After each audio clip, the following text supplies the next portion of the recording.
Monday, January 23rd, 2023. I'm Steven Sersky. Thanks for joining me. And this is episode number 37 of my podcast. And today I have a few more guests joining me, stretching across the oceans today, over the Pacific Ocean, I guess, as I'm talking today with Andrew Morehouse, Ilse van Rijn, and Claire Mayer about their work as part of the teaching team that makes up Latinitas, Animi, Causa. So this is if you've been following along for any number of years or whatever, you'll know that I do have a training in some languages, particularly Latin and ancient Greek. This trio, along with their teaching team at their website, put on Latin and ancient Greek classes online. They also have their own YouTube channels where they live stream games while they narrate what they're doing in Latin. So I thought it'd be kind of neat to get them onto the podcast to talk about the current state of things with Latin, ancient Greek, classics, ancient languages, and what it's like to be in the field right now in this day and age.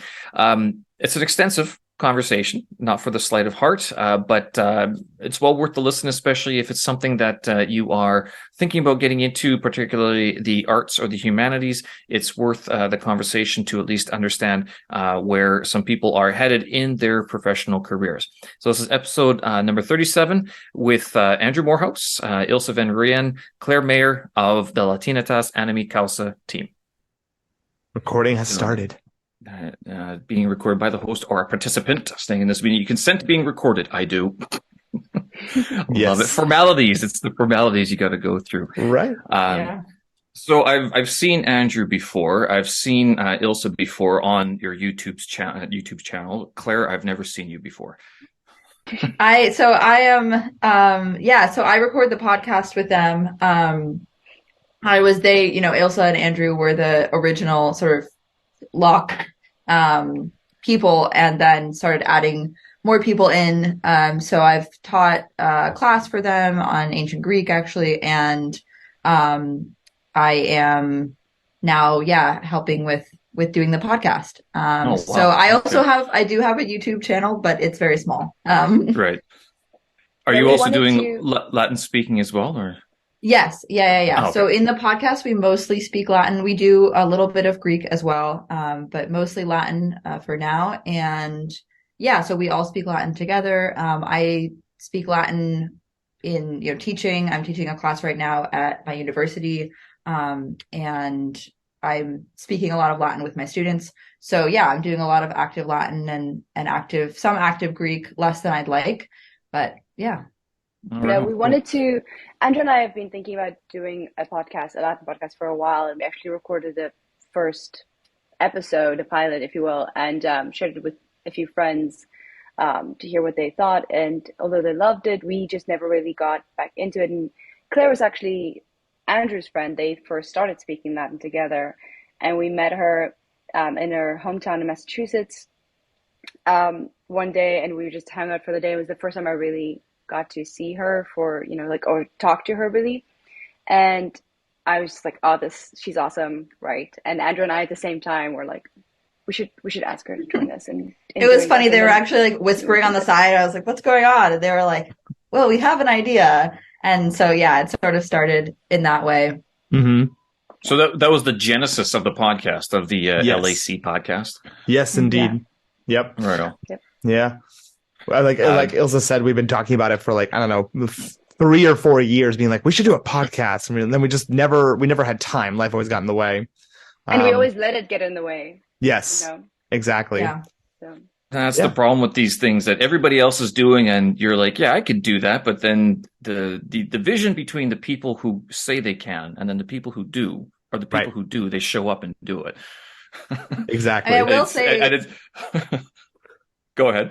I was going to say that is, it is always still a challenge. And I think it's really helpful to have the three of us together, because we are able to motivate each other to record. And, there are some times where we are planning to record and we don't end up recording. There are challenges to that. But I think having other people to motivate you can be a huge benefit. Mm-hmm. Yeah. And Andrew and I see each other all the time. We're married now, so and it's fun. It's still fun to speak Latin to each other, but it's just so much more fun when you have another person, and we have good chemistry, I feel like. So Yeah. Yeah, it's always fun. That's good. You guys sound like you're having fun on your podcast, which is, again, very, very different from like when I was studying classics many years ago.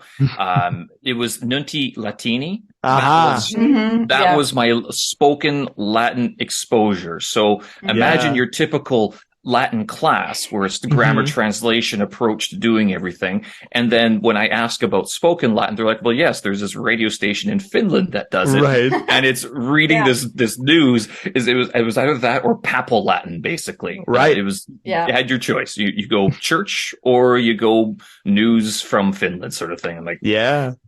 But this is why I admire you guys. This is why I find it so amazing that your team and there's several other people on YouTube that are doing this. Yeah. Where it's like you're creating living Latin. You're translating the modern words into Latin and ancient Greek, and you've now given rejuvenation, a life to a language that a lot of people would say is dead. One might say a renaissance. Oh, snap. Some might say, right? Certainly, well, the internet and the electronic renaissance is taking hold for. I mean, and this is, I guess, I wonder if back in my day, like back in 2005, 2006, podcasting was just taking off. Like that's when they were just starting, and I kind of wonder. I mean, what if? But I mean, it wasn't spoken about. Spoken Latin was a esoteric thing back then. It was. Do you know Reginald Foster? Oh yeah, we know of Reginald Foster. Yep. Right. So he was like, I learned about him towards the end of my classics life, and it was a dream to go. I wanted to go study with him in Italy. I never did, but I think you guys went to some course as well in Italy, or. Which one was it? I forget. There's a couple, I think. Yeah, Claire and I both actually met at Living Latin in Rome through the Paideia Institute in 2016, which is actually, it's quite ironic actually, because Claire grew up in the town that I did my student teaching at. Right. So but we had never crossed paths, never met each other. We were both in Western Mass at the time, just never saw or met each other. And then we ended up at this spoken Latin program in Rome. And it was like, oh, where'd you grow up? Oh, in Northampton, Massachusetts. No way. Yeah, that's where I taught. Right. It was a crazy connection. I remember I was very excited because I was not expecting to go to Rome and meet someone from my hometown, or not from my hometown, but who was living in my hometown or close by. So yeah, that was really exciting. And then the following years when I met Ilsa. So that was also my first year really speaking Latin, but I came to the United States. I was in South Africa, living in South Africa at the time. And I came to the United States to speak Latin in West Virginia, of all places. The border patrol people looked at me funny when they asked why I was there. And I said, West Virginia is where I'm going to go to speak Latin. Don't you remember that extra stanza of the John Denver song? Right? He had an entire stanza about speaking Latin in West Virginia, right? Of course. And it's funny because actually it's interesting you mentioned Reginald Foster, because both, Jason Petticone, who is one of the founders of the Paideia Institute, and the person who got us, there were 5 South Africans, 4 South Africans and one person from the Netherlands that they sponsored to come over. Both of those people, Nancy Llewellyn is her name, both of those people were taught by Reginald Foster and inspired to do this. And so I think it's just, this momentum that started building up. I think Reginald Foster I never met him or anything like that, but I know that a lot of spoken Latinists, the first ones, I guess, the momentum that they have created has been influenced by Reginald Foster. Absolutely. Yeah, he was sort of almost a myth and a legend at the same time. Right. Very much a legend, not a myth. I mean, he very much existed, but I never did get around to sticking around in Italy long enough because I was sort of when I found out about him, I was on my journey backpacking to go teach English at that point. So life took me in a very different sort of path. But South Africa, getting sponsored to go to Rome, what's going on in South Africa that there's so much Latin studies? So it's So this is what happened. I was teaching at a university there, and the director of the School of Ancient Languages had gone to, or had come to the States to speak. Well, actually, she came to go to a, what was it? She came for a conference, and she was looking around. I don't even know how she decided, because this is before I knew her. She somehow ended up in 2014 in the States at Aristocratio for Salvi, right, which is the nonprofit organization that Nancy Whalen founded with other people, and she loved it a lot. She had a great time. So in 2016, our university was hosting the biennial conference for South Africa, the Classics Association of South Africa, where there aren't many Latinists, there are not many classicists in South Africa, but every 2 years we have a conference, and our university was hosting it. So she decided to invite the then president of Salvi, John Byron Kuhner, who was also a student of Reginald Foster, and Also Nancy one of our Llewellyn. teachers in 2016 for Claire and myself, if I may. Yes, exactly. Yep. Yes. So actually, I think they left in 20. Sorry, this is in 2015. Yes, 2015 was the conference. So they were there. We met them, and it was a great time. And they tried to kind of do a spoken Latin thing, but it was an immersion. But they kind of introduced it, and we were all very happy to do it. So there were 5 people who attended, not very many, right? It was just before the conference, and let's say there are about 60 to 80 people. Only 5 decided, okay, yes, I'm going to do this free week of learning to speak Latin, kind of free 4 days. And so few, but mighty. Yes, very much so. And so we loved it, and we really hit it off with them. They were wonderful people. And Nancy Llewellyn said, just before she left, she said, I'm going to see if I can get you guys over to the States, but with the exchange rate, it would be very difficult for us to go, on our own financially.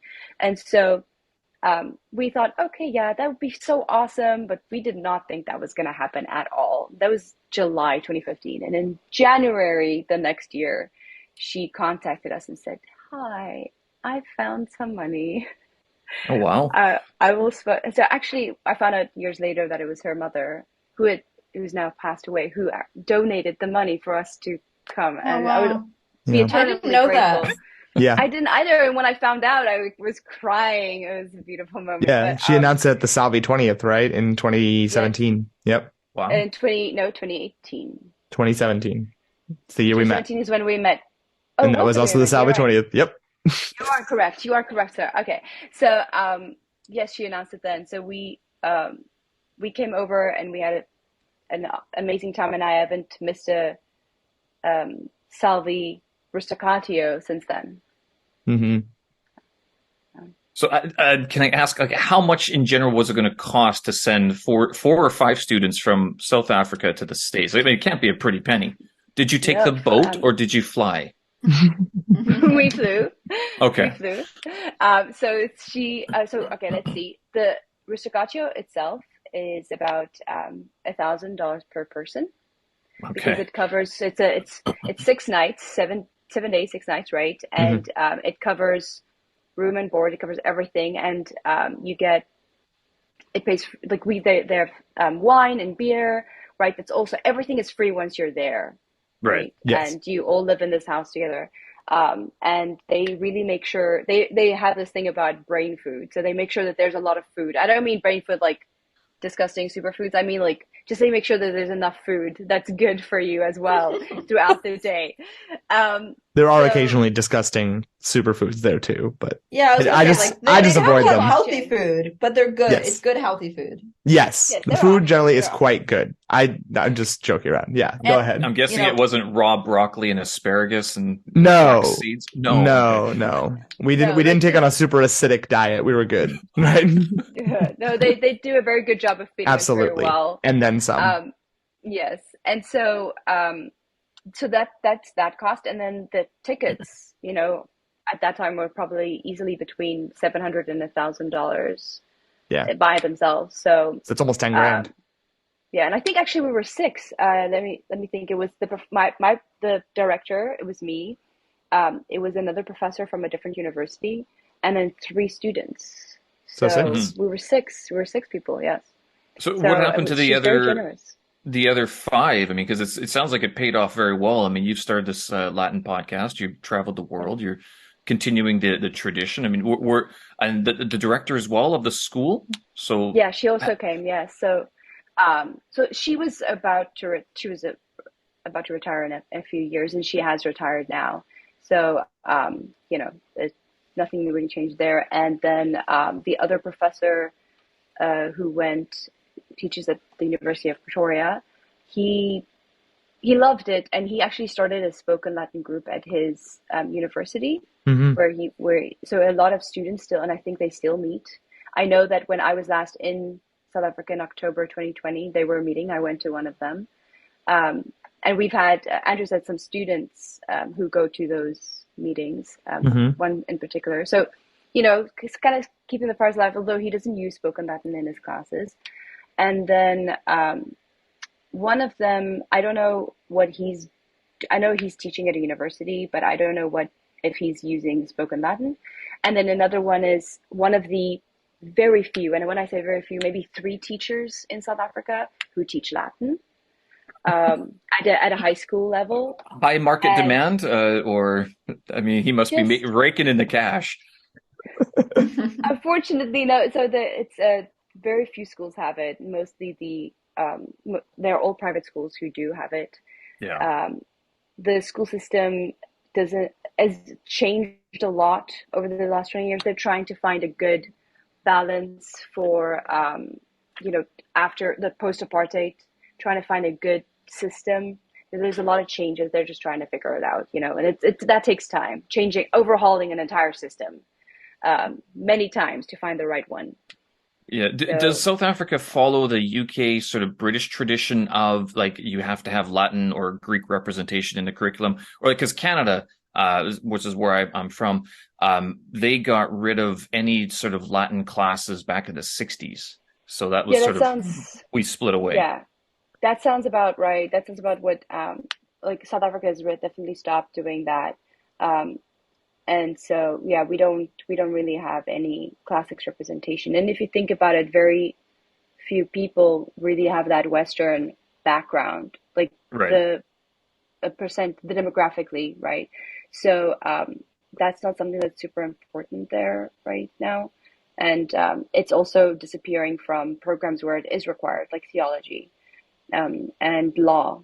Like they're taking out those things, for their own reasons. Well, I don't know. For in general, does a lawyer need to know Latin? I remember because there were lawyers that I knew were in training and they had to take a mandatory Latin class, and it was just like it kind of seemed almost like a waste of their time. Not that I mean studying Latin is a waste of time, but I mean they could make it a seminar sort of thing. Yeah. Right. Yeah, right. I don't know if it's necessary for lawyer. I don't know if it's required for most law programs anymore. I mean, just from people that I know who are currently in law school, they don't have to take Latin classes, but some do. I mean, it depends. Although it should be mentioned that at least for the past 10 years, the number one major that has gone and been most successful in entry in law school has been classics.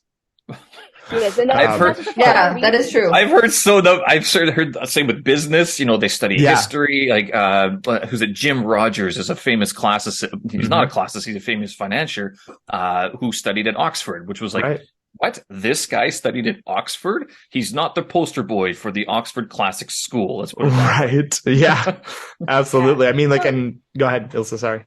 No, I wanted. No, I was just going to basically just say the same thing. I think there's something attractive about the ability to communicate, right, in the humanities that really helps you out in a world that might not seem like it lends itself to that, right? Because even though finance or science or whatever it might be might not lend itself to a human element per se, right? I think that people who come from the humanities can excel because of that aspect, right? Just food for thought. I don't know. I mean, I'm yes, spitballing. exactly. But that doesn't necessarily mean, taking Latin as a language. So no, that's exactly why it's kind of certainly. That's also true. Exactly. I have to learn how to speak Latin to become a lawyer. I mean, I don't know if that's going to do very much. No, I don't think that sells. I don't think it should. And so theology, I think they should, though. Sorry? So too. No, I completely agree. But they have at least if they're studying Christian texts. Yeah. And the university where I was working and teaching, they did take it away, and they are studying Christian texts, but they are doing it also in favor of German. So they basically you still have to take a language, either German or Latin. And if I were a student just coming up, I would take German if I'm because they're the main denomination that they're going for is a Protestant, like Lutheran, Calvinist. They follow Calvin. They follow Calvin doctrine. So it's all like a lot of that is in German, if I'm not mistaken. But anyway, so it's not big. But now at least this one person, one of the students, he is now a teacher at one of these schools, and he is using a lot of active Latin. And even though there are very few Latin teachers there, he's trying. They are very much grammar translation. Kill the language, kill the love of the language in every single student type of vibe. So he's trying to change that. But unfortunately, what form of the verb is that, please? It's not the past participle. It is no, you're wrong. X, you're wrong. You fail the exam. You're done. Exactly. Yeah. Exactly. And and this idea that things are translated exactly like this, like Wolo, I am willing to. No. According to them, it's like I desire. That's it. That's what you have. Which is just not accurate for Absolutely not. How the language is actually. I mean, sometimes Wolo is just I am willing. It's not I want, Absolutely. right? Like the ways you get rid of a lot of the nuance if you just do a one-for-one translation. Exactly. It's part of the problem. But if you think of a core tenet of grammar translation instruction in Latin, ancient Greek, and other classical languages is that you don't actually receive the language besides receiving the language in the way that it was meant to be transmitted, that is in the language itself, but also even if you translate it, you are dissecting it in an order that is unnatural in the language, right? Mm-hmm. It's every Latin teacher or student has probably heard find the verb or hunt the verb, right? And once you have that, then the rest will fall together, right? Which is unnatural to how they necessarily communicated, right? And it never fell together anyway. I was still going, I don't know what that word is. Right. It's like, how can I find the verb if I don't know what the words are? Right. Like, I don't even know that this is a verb. I mean, right. Yeah. Or the ever present, what is a verb, right? Like I have students who they cannot identify verbs. And I'm not saying that that's necessarily a vice of theirs or difficulty or problem per se, right? They communicate in English without ever knowing what a verb is. They communicate their thoughts, their sentiments, their ideas without ever knowing what an actual verb is. And I wonder about the value of those terms in any sort of language learning environment. I mean, like that's very radical, talking about like maybe they don't even know the word verb, right? That's on the other end of the spectrum where it's like, whoa, hold on, buddy. But I think that there is some value to first getting them to understand how to communicate and what they should be saying before they should think about necessarily how they should be saying it. If that makes any sense, I don't know.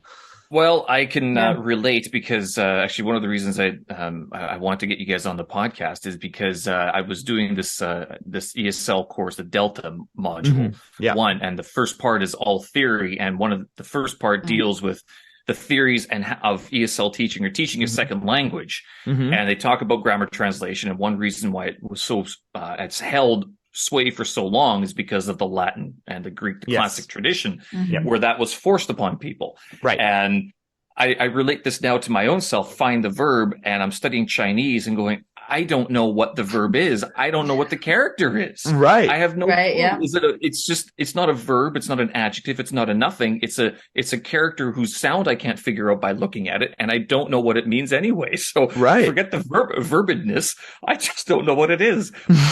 It's like Latin 101 all over again, basically. But with Chinese characteristics. Absolutely. And that must be so frustrating for students when you're asking them to perform these tasks that they just aren't capable of performing and then telling them it's their fault. right? That's sort of what's happened, right? It's like, find the verb. I don't know which one's a verb. It's like, why don't you know which one's a verb? It's like, I don't know, man. Right? It's just new language to me. Right. And then what happens is that the subjunctive passive, they drop off part of the passive form of the verb to be, and they're like, and then the professor's like, well, how come you don't know that they've dropped that off? I'm going, because I was looking for the verb and I can't find half of the verb, and now it's missing, and I'm going, can it be a verb?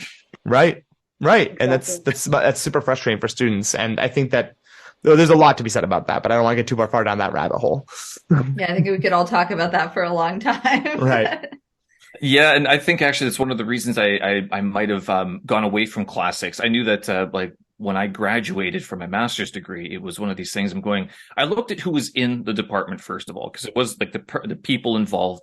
And if South Africa had a small community, my hometown in Winnipeg also had a small community, especially at my university. There was 2 universities, one over here, one over there. And the one in downtown Winnipeg had more of a classics following, whereas the one University of Manitoba was a little bit smaller.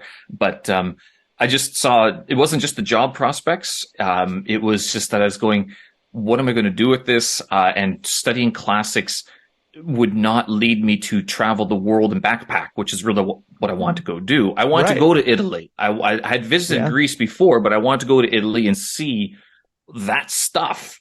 And shocking, Italians don't speak Latin anymore. I know. I try to get by on the streets. It doesn't work. Doesn't work. They're like, what kind of ancient language are you talking about? Yeah. But so in terms of so you're all teaching. You're all classics teachers, Latin teachers, Greek teachers? In various forms. I think I'm specifically a teacher. I teach in a high school here in the States, in Connecticut. We also teach online through LOC, through Latinitas, Animi, Causa. But Ilsa and Claire, why don't you speak a little bit more about your background? There you go. Okay. Yeah. So I'm a grad student at USC in classics, and I'm not specifically just a Latin teacher, but as part of that, I teach both as a teacher's assistant, as a TA, and my own courses. So right now I'm teaching Latin 1, and I have also done some teaching for Paideia, some teaching for Locke, and kind of various other tutoring and things like that. So I'm both a student and a teacher, which is, I think, where all of us sort of are in some way. And I really love teaching. This semester just started a couple weeks ago, but I've really loved working with my students so far. And there's something about, seeing students progress from square one so quickly with spoken methods, really understanding and internalizing the language a lot more than even I expected. Because a lot of the times I'm working with, or I have in the past worked with, students who already had some basics of the language and working on speaking skills, comprehension skills with them. But this semester I'm starting from, really from zero with the students. And it's been honestly amazing because they understand so much more than I thought they would. And I'm like, it's a real validation of the method, I think, for me to see in practice. So are you're teaching spoken Latin? So I'm teaching a combination of of grammar translation and what we call comprehensible input based methods. So what that means essentially, and this is because of the way that my university works and how they want them to learn the grammar.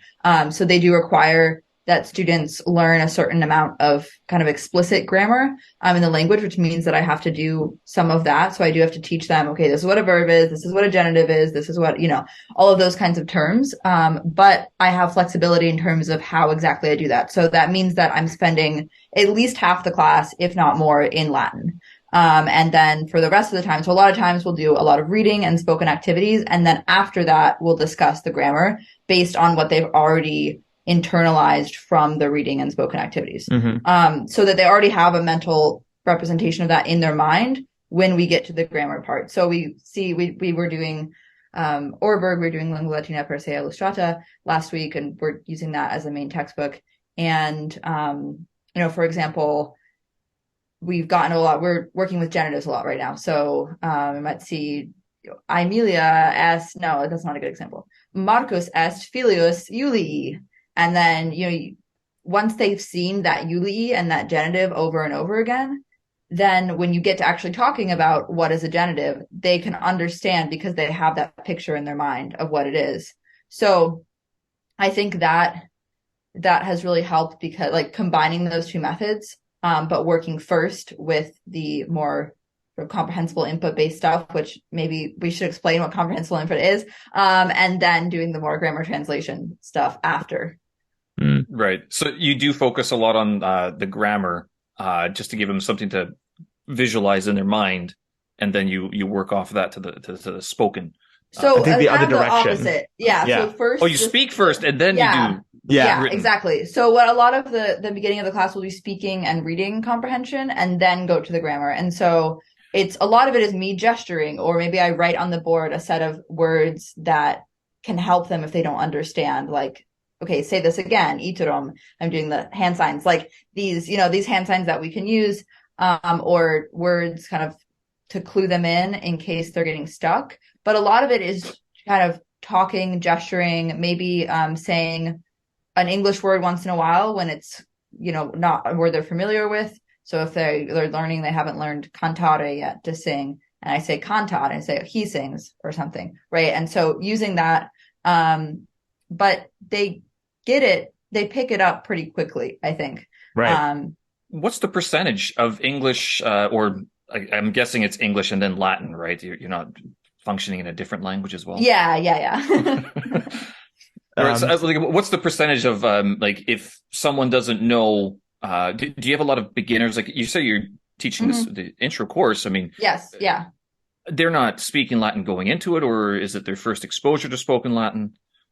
Yeah, it is their first exposure to spoken Latin and Latin in general. So they don't. There's a lot that they don't yet know, but for most of them, a couple of them have taken a little bit of Latin. For most of them, they are starting from zero knowledge. And so what that means is, you do have to gloss some things in English, but if you start from very simple structures, and like you would in, let's say, a Spanish class, right, where you start with, hi, what's your name? How are you? Those kinds of basic structures, and you work your way up. Then, by the third day, they already know those structures that you talked about in the first day. So you can use those to add in more structures. So yeah, but the big difference between Spanish and Latin is Spanish, you can go use it on the street afterwards, especially in the States. That is true. Latin, there's certain communities you walk in and say those words, but I mean, most people wouldn't get it. But I mean, that's a common argument going, like, why would anyone ever study Latin anyway? But these are people who, in your view, like your students, are they people who are like, would they be committed to going on further in their studies? Is it a requirement, or are they just taking it for interest, sort of thing?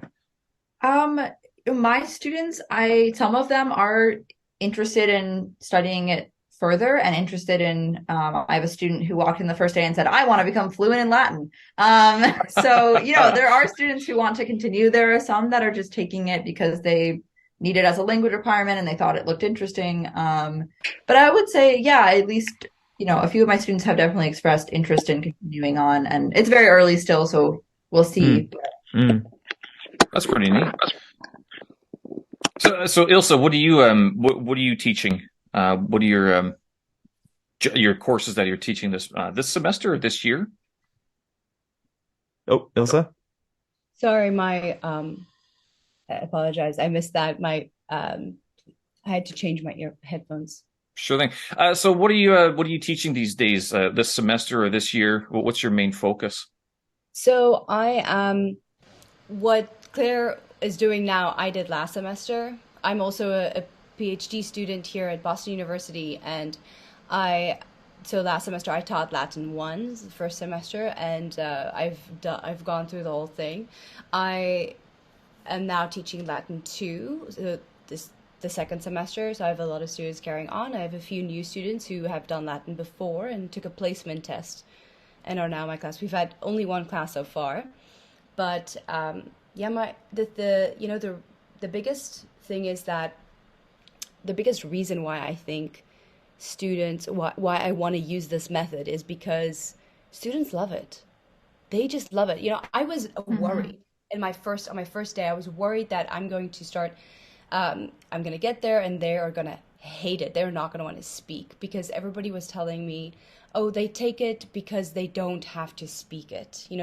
They have a language Mm-hmm. requirement, but then they take Latin because they believe they won't have to speak it. Is that really That's a okay? regular thing. And It's a so, really common thing. Yeah. yeah, so we got into Mm-hmm. the first class, and I've taught before. I taught Latin. I've been teaching Latin since 2012, so it's been a while. I started off very grammatically and with only translation, very little translation even, just very all the grammar stuff. And so I've steadily changed things over time. And I was amazed before when I was teaching in South Africa when I started switching just a few things. I didn't change the book. I still worked with the Oxford Latin course that I'd used before. I just started, changing little things in my classroom, and the difference between, I think it was 2017 and 2018 with my students, just the amount that they could understand using the same textbook, using almost all the same techniques, just changing these like a little switch from, hey, this is a language, so from going like this is a mathematical puzzle or like the mathematical like problem that you can solve, plugging in the right things, to this is a language, just really changed the entire game for the students. And uh, coming back to my first class last semester at Boston University, we started with the same textbook that Claire's using as well, and Sorry, I which textbook is that, Claire? I'm not sure if Claire said. Yeah, it's Hans Orberg, Lingua Latina per se illustrata. Okay. And it's the first part is called Familia Romana. Mhm. So that's the textbook that I am using and that Ilsa has been using as well. I also use it with high school students, and I can speak more about their experience after Ilse is all set. Mm-hmm. Sure. So, we started with the first chapter, which really just starts with Roma in Italia est. And it just goes on like, oh, Roma oppidum est. It's very, very simple. They can understand a lot of things with their pictures. Nothing in the book is in English. There's no English in the book. So Mm-hmm. everything is done with pictures and with, signs that show these two are synonyms, like an equal sign, stuff like that. So it's a really, they do a good job of sticking to Latin. It comes with its own, issues like all textbooks, but it's super useful. So we were doing this on the first day, and I said, "Esne Roma in Africa?" And, just circling and asking them questions that they need to answer. And they absolutely loved it. Audibly at the end of class, one of the students said to another one, "That was fun." Not to me, not to me even, just to another student. Mm-hmm. And every single student who came into that classroom stayed for the entire semester, which is apparently not a very regular thing. Like students will drop and, do take something else, oh, this was, okay, maybe not for me, I'll take something else. Every single student stayed. They loved it, right? That must have been a first. The classics department must have been like, what did you do? How did you do that? Well, you say that exactly because she actually had the same numbers from Latin 1 to Latin 2, the same retention rate of numbers of students, right? And her professors went up to her and went like, "That's never happened." Right? What are you doing so different? Right. Yeah, and Yeah, the thing is right. that they know, and I changed my classroom actually for ease, and just the first classroom that the university assigned me was not a nice classroom. It had no windows, it was in a basement, was very strange. So I changed it to the classics library, which just fit 18 students, and 18? yeah, and so, My class had at the beginning of the semester there was 30. By the end there was like 5. Oh wow. Mm-hmm. Yeah. that's often what happens. Yeah. Yeah. That's actually a good metaphor for retention rates across honestly the entire world when it Pretty comes to much. Latin because of these methods. Yeah. Exactly. And It's true. so there were students, professors would walk past when I'm teaching, and one of the professors who was the chair of the department before and is now the director of graduate studies, he just came in after one of my classes. He came in and he said, your students are very engaged. Every time I walk past here, they're just like, they're very focused and very engaged on what you're doing. And I'm like, well, they're a great group. And he's like, no, you're the great one here. So it was nice to be recognized. Not wrong.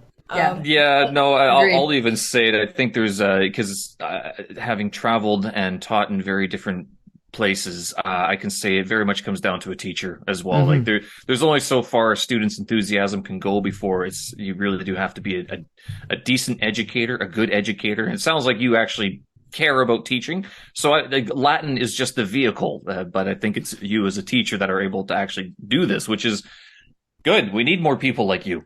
Thanks. Yeah, no, and it's really fun, and I think that is the thing that, speaking Latin, even if we don't speak Latin the whole time, a lot of our classes in Latin, because we're doing sentences from the book, and then I'm asking them questions in Latin, and they're responding in Latin, and I'm just so impressed with them, with the amount of work that they've put in, but they really just enjoy it, and they have formed this great little group, this very nice, good community where they support each other and they're always happy to see each other.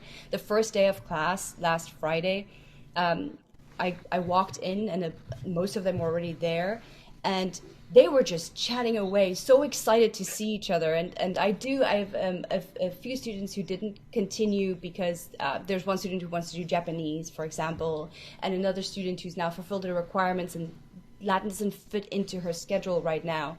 But she's in class with one of my other students, and she said, you should let me know how everybody's doing, and I want to hear everything that you're doing in Latin class because, I'm so sorry I couldn't make it. And so those things are so wonderful to hear, and they've come a long way. And just like Claire was talking about how amazed she is at their understanding of Latin already, these students, the amount that they can read and understand, and I don't translate or decode. That's huge. The first time in the first semester, I made a joke in Latin, and they all laughed. Like they all laughed immediately. That is, I had that experience on Friday. Yeah. No, I had that experience where there was a student who drew up this horrible picture of a dolphin on the board, and it was really funny, and we were all laughing about it. And he was like, "Es delfinos," and I was like, "Esne delfinos? Esne?" And they're all just like, that's great. Like that kind of like joy. I mean, it's a very simple thing, but that kind of like joy that, both the comprehension of the language, I think for them, and my like seeing them comprehend the language and being able to interact in it is massive, and it puts the human in humanities. You're right. No, it does, but it does, right? Like it is like we're all human. We can all have fun. This should be a fun experience. And yeah, sorry, Elsa, I didn't mean to cut you off. No, exactly. No, it's wonderful. That's definitely one of the greatest perks is students want to come to class, right? They want to be there. If I may share an anecdote about just how dedicated Ilsa's students are to her and Latin, right? Not to make it sound like she has this like middle cult thing going, but anyway. So yesterday, this happened yesterday. Ilsa offered to her students to take them to the MFA and do a spoken Latin tour. The MFA is the Museum of Fine Arts in Boston. Okay. Sorry, I just realized I should define that. The Museum of Fine Arts in Boston. She took the students, and this is on a Saturday before the semester has begun. Completely volunteer, right? If you want to come, she was going to be there and leading them through, talking about pieces of art in the classics section. And she also had a scavenger hunt to give to them.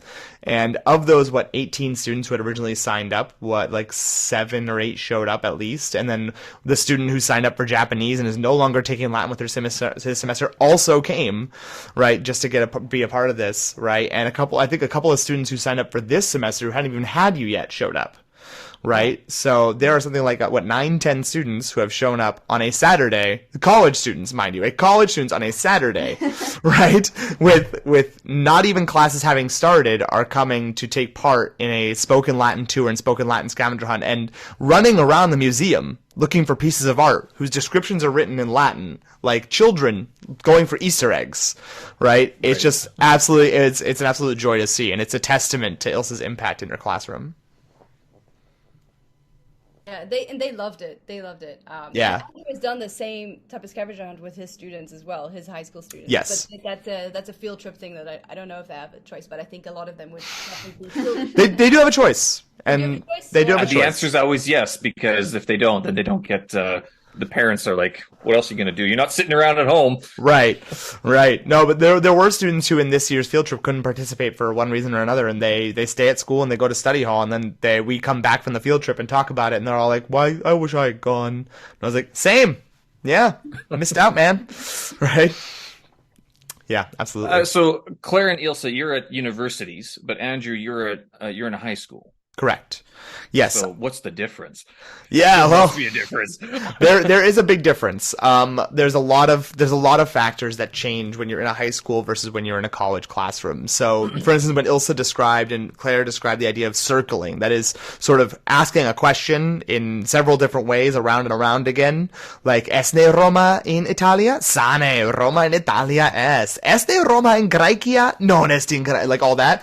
That to a college student can be really intrinsically motivating and exciting. For a high school student, lasts about 7 minutes before they want to move on to the next thing, right? So the difference, I think, in college and high school students is obviously in the development of the brain, right? College students, their brains are more developed, they're more intrinsically motivated to do the things they need to do. They're paying their own money to be there, right? Or their parents are paying their money, or whatever it might be, right? They are there and paying for it. High school students, however, are required by law to be there, which I think is a good thing. Education's great, right? But it is true, right? Like butts in seats is a law and requirement. And so their intrinsic motivation can falter on occasion. But I would not say that is the case for my specific students, but I think that's the general case for high school students, right? Is that you are there not necessarily of your own will, right? Yeah. Well, I remember what I was like in high school, and you high school teachers, elementary school teachers, I have a supreme respect for because Same. they're a different inspiration. But high school, it's like you're dealing with hormones, you're dealing with like attitude, you're dealing with kids who think they know everything, and you're like, son, you ain't my son, but I'll tell you, you Right. don't know everything. Right. And that's true. That is true. Ultimately, though, at least for all the students that I have really a warm heart and a good place they're coming from when they're doing the things they're doing, right? But you're right. There's hormones everywhere. There's drama, right? I have students staying after class to tell me about the latest tea that's being spilled, the new drama, and like trying to sort of like get it off of their chest. I had a student stay after for an hour to vent because she was going through a hard time with drama in her life, and I was like, I'm the open ear, and I'm very happy to be, right? And I hear about everything that's going on, and it's not a wonder that they're struggling so much sometimes to be concentrating and attentive in school when there's so much going on, right? Yeah, and that's sort of, you have to be in class, like you said, with the butts in the seat sort of thing, right? Like they're being forced, because if they're not there, then they got to justify it in another way. But now they got to sit through, a subject they may or may not like. Sometimes not just Latin, but something else as well. So right, it's unnatural. Right. I think that the lack of necessary volition can make it difficult. But that said, I think that most high school teachers and middle school teachers and elementary school teachers recognize that, right? And work to combat against it. It's different in high school for Latin. Latin is not required by every student to take. It is an elective. You can choose to take it. We offer 5 languages here. We offer Spanish, German, Italian, Latin, and Mandarin. We are also offering ancient Greek next semester, so I guess 6. But we offer 5 languages to full term. Like you can take several years of it, right? I teach Latin and ancient Greek and Spanish, right? Latin and ancient Greek are my main thing, but Spanish, they sort of were like, hey, you can do some Spanish, right? I was like, yeah, why not? And it's worked out so far. But the number one thing that I find that is most important, as both Ilse and Claire have stated, is just a feeling of joy and welcoming inside the classroom, right? No matter what's going on inside the school, inside their lives, I've had students tell me regularly, Mr. Morehouse, can I just stay here for the whole day? Like, the rest of my day is going to suck. Can we just have Latin for the whole day? Like, I have students who are willing to do Latin for 6 hours straight. And that is because, and that's because they're happy and they're having fun and they feel welcomed. And, our number of percentages for speaking in Latin, are usually in the 80s to 90s, right? 80 to 90% of the class is conducted entirely in Latin. There's many ways that you can make comprehension happen, right? So Claire mentioned that you can use English as a vehicle. Claire also mentioned that you can use pictures as a vehicle, right? There's so many things, and hand signs as a vehicle, right? You can say cantat and you can say sing. You can say cantat and go, ah, and they understand what cantat means, right? Yeah. And then you also like get to hear your teacher sing badly, which of course, exactly, right? I came in like a wrecking ball, right? So like whatever it might be, right? There's so many vehicles and options for comprehension that don't lie in translation, though translation can be a valid vehicle. Like, there are certain words that you just have to define in that language, I feel at least, or it's so difficult to define in the first language that you're speaking, like the Latin word virtus. Latin word virtus doesn't translate to English virtue, although it's a derivative, right? Because virtue for us has been like largely Christianized and has this overtone of like chastity and moral uprightness that doesn't necessarily have that same connotation in Latin, where virtus is the idea of what it means to be a vir, a man, right? It's courage, it's manliness. It also often comes with some sort of intelligence or clout, but it's a multifaceted word that I wouldn't feel comfortable being just like, yeah, virtus significat virtue. Virtus means virtue. That I don't feel comfortable with, just as much as I don't feel comfortable with saying that it means manliness on its own. It's one of those words that needs to be explored, just like a lot of abstract nouns. But so it sounds like you're so with the spoken Latinness, you're also sort of going behind the intention of the word, which the grammar translation method doesn't really lend itself to that at all. Correct. Like if you go to a dictionary, look up the word dico in a dictionary, there are like 30 or 40 entries, right, for what it can mean. And that is normal of almost any word in any language, that it's multifaceted and very nuanced depending on the context it's based in. And to even learning words by like flashcards, for instance, is removing language from the context that it's based in. It's removing the words that are around it. It's removing the thing that allows it to be what it is.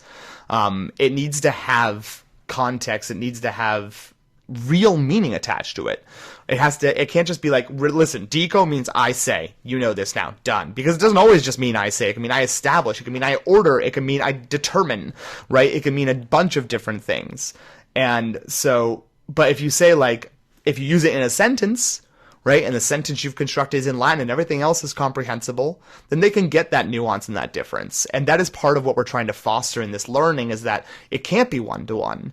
But what we do is we sort of sit there and we think somewhat consciously and unconsciously about like, what must that mean in this context? And it's a partially conscious and a partially subconscious process, but it's something that's about transmitting meaning. The purpose of language is communication. It's transporting the thoughts I have in my brain to the thoughts that you'll have in your brain via this spoken vehicle. And so it's imperative that what we provide for our students has some sort of real meaning attached to it, some sort of real communication attached to it.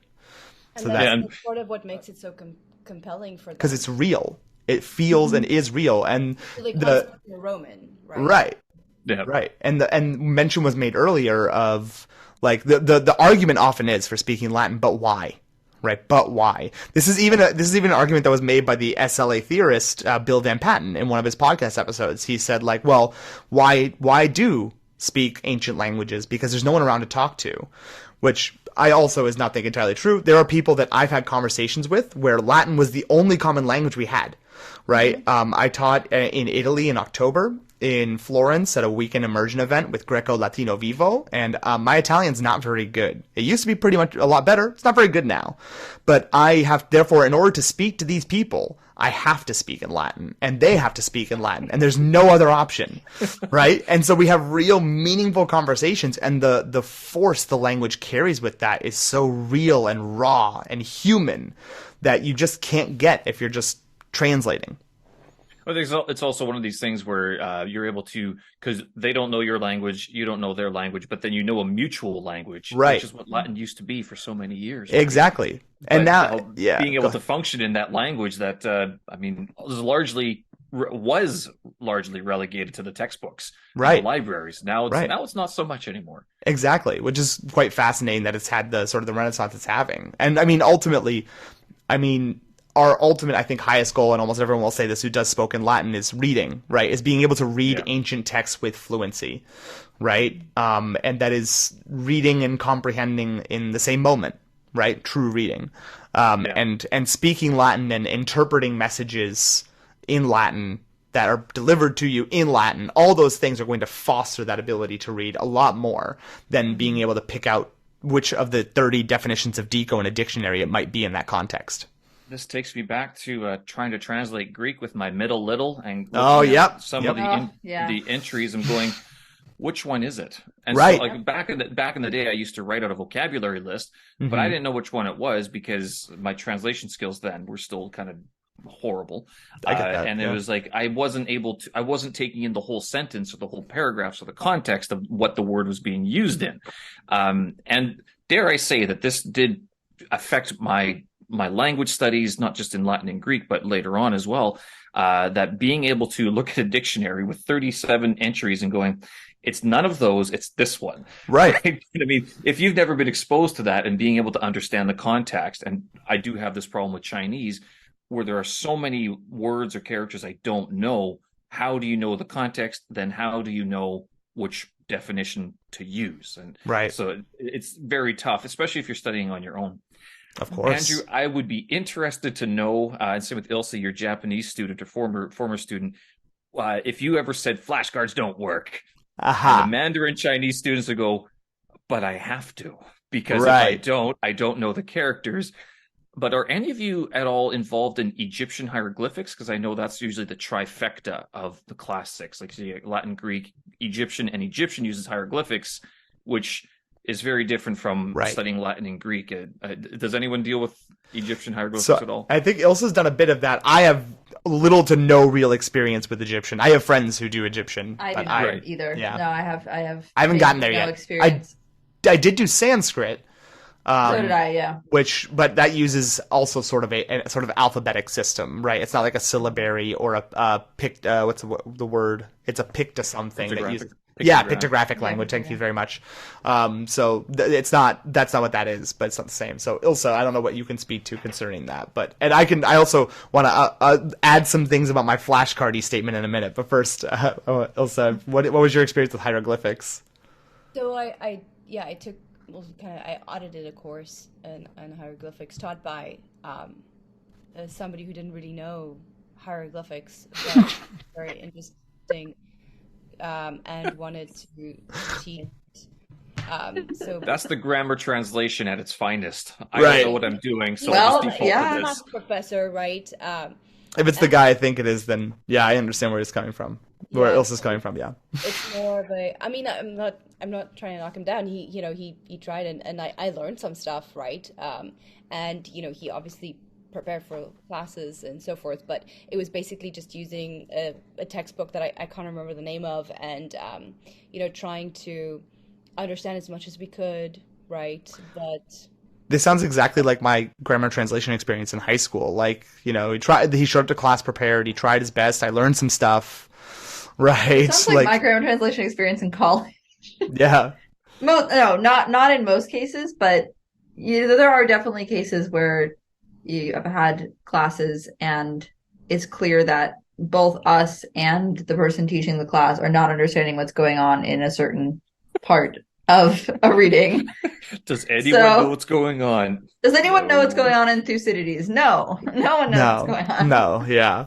Yeah, no, so I think it's very different, at least in terms of, like, for Egyptian or for hieroglyphics, it's very formulaic language that you normally focus on when you start, at least, right? And most of what we have is very formulaic. So, once you kind of have a lot of those, if you've seen it a lot, right, you can easily recognize it eventually, I'm assuming.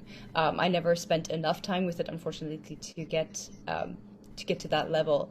But it's, in that respect, I think it's very close to, any other type of language where you are, just exposure. Just the more input you get, the better you get it. It's just repetition, right? Repetition is how you learn really anything. So it's the same there, but it helps that it's very formulaic and that there aren't really many. It's not like there's literature, a lot of literature that we have that especially not in the first semester that you would read. So it's not in terms of that, it's not very. It's not the same. It's very different. It's hard to speak hieroglyphics. You have to actually speak the sounds, not the hieroglyphics themselves. Exactly. Right, exactly. And never, ever would do. Like I would, yeah, that's a dead language. Right, and as well, there are people who speak Egyptian. And done. It's dead. It's over. Right. I mean, if they speak, I am super. So it's worth mentioning that Stefano Vettori, I think that's his name. He's also a YouTuber.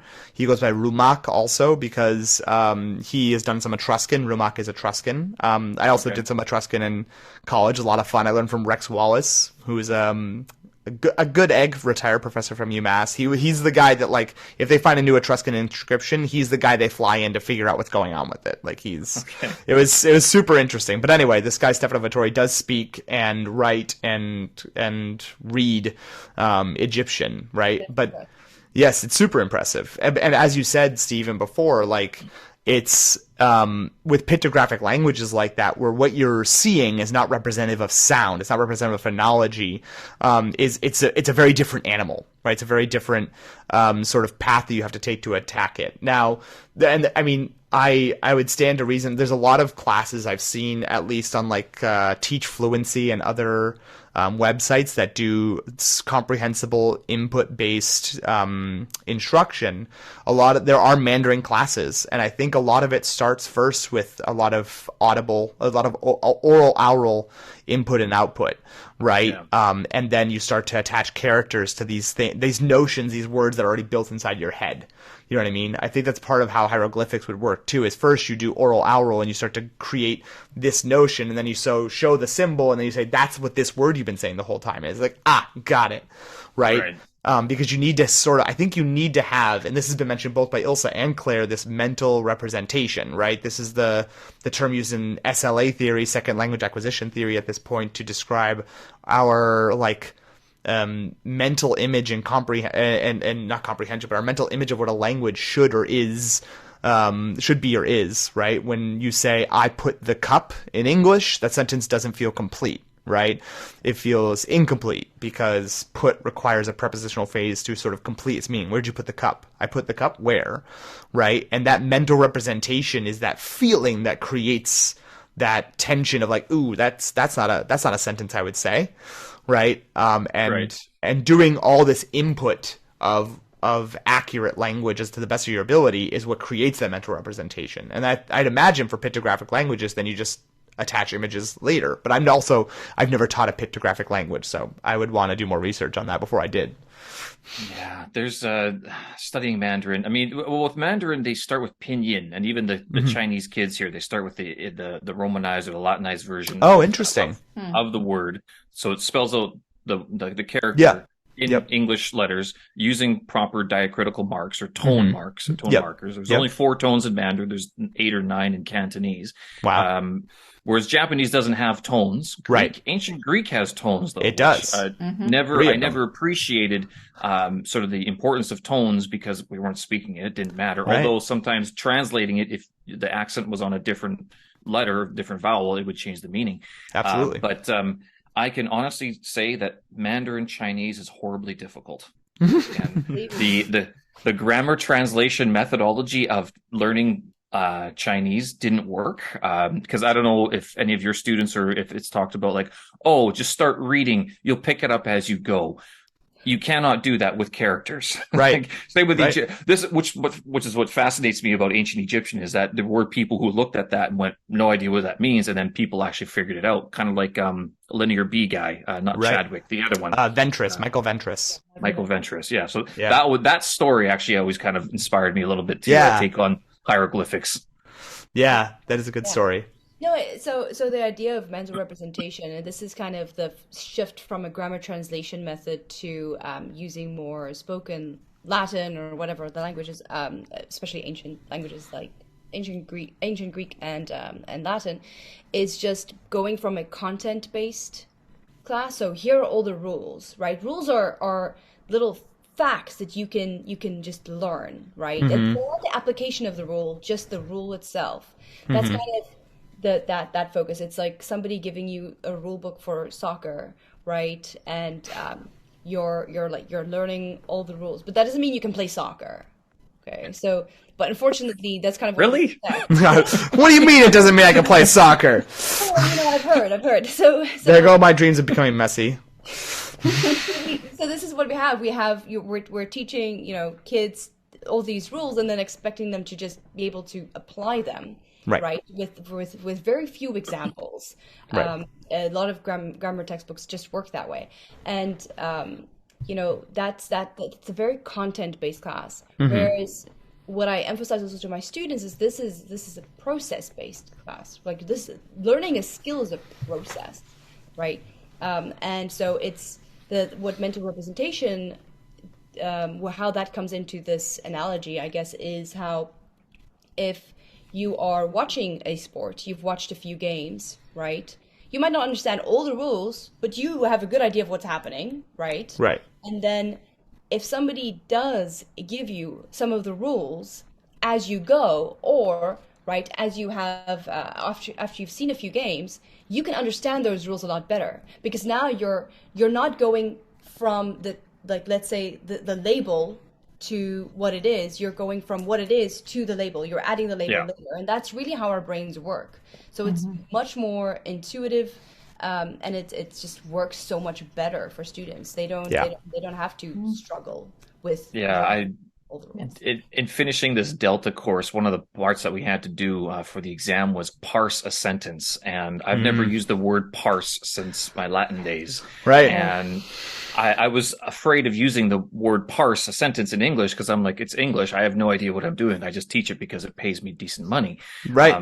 But what they ended up having us do, and I had to read this book, Grammar for English Language Teachers. It's that thick, and it's as exciting as you would think it is. But he breaks it down where there's 3 different ways that you can read an English sentence. One is like, so there's the words and the meanings, but then there's like noun phrases and adverbials. Yeah. Then there's like the prepositions, and then there was one other, I should know this, but I mean, there was like clauses. So there's your phrases, your clauses, and then your function words, like your verbs and everything. I'm going, why does anyone who would speak like this? Like, we don't speak like noun, verb, object, preposition, noun. You say words that mean things, right? But this is what this grammar translation method sort of lends itself to. It's like they want you to more know about the rules rather than like the actual use of the characters. But it sounds like with all the textbooks that you're using, like there's been a huge shift in the pedagogy and the teaching of Latin and Greek, and particularly in the materials available. I use the JACT course, Joint Association of Classical Teachers. Yep. Yeah, did that for myself. Yeah, well, Latin and Greek from both. Oh, wow. Oh yeah. They were changing it as I left to the Athanase books. Oh, Athena. For Greek, and then for Latin, they went to a different one. I can't remember what it was. And then I remember they also had another one for Homeric Greek. I can't remember the name for that one, but that was sort of separate. But we use those courses, and weren't they written in like the 1960s or 1970s? Something like that. It was old. It was like, someone please update the syllabus. Please update the book orders. These books, though, that you guys what books did you use? And then you're using different ones now. What was the transition from like listening to these grammar translation professors and teachers to like your enthusiasm to generate podcasts in spoken Latin? Right. I mean, that's a really awesome question. At least, so on my part, there are three sort of types of books. There's grammar translation, which is like the hardcore, like Wheelock and Jenny and all books like that. Learn to read Latin, which is man, yeah. Are you learning to read Latin? You don't actually learn to read Latin. Wheelock's Latin was actually one of the more conversational books compared to the JCT course. Right. Right. Which is, yeah, it's a thing. And then there's reading method books, which are sort of like Cambridge Latin course and Oxford Latin course and Ecce Romani. These books are all books that sort of, they wanted to put the reading first and the grammar second was the way they did it. Or you could front grammar, but there's always reading to do. Because like in Wheelock, you don't actually have any reading.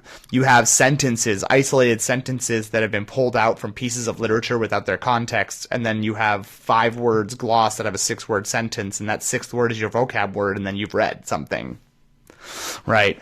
Which is more or less just, it is the case. Right. And then there are books that lend themselves to a sort of like, I guess a spoken method more. And that is part of the Lingua Latina per se illustrata. Some people argue that the Latin for the Millennium falls under that because it has like a spoken Latin section in it.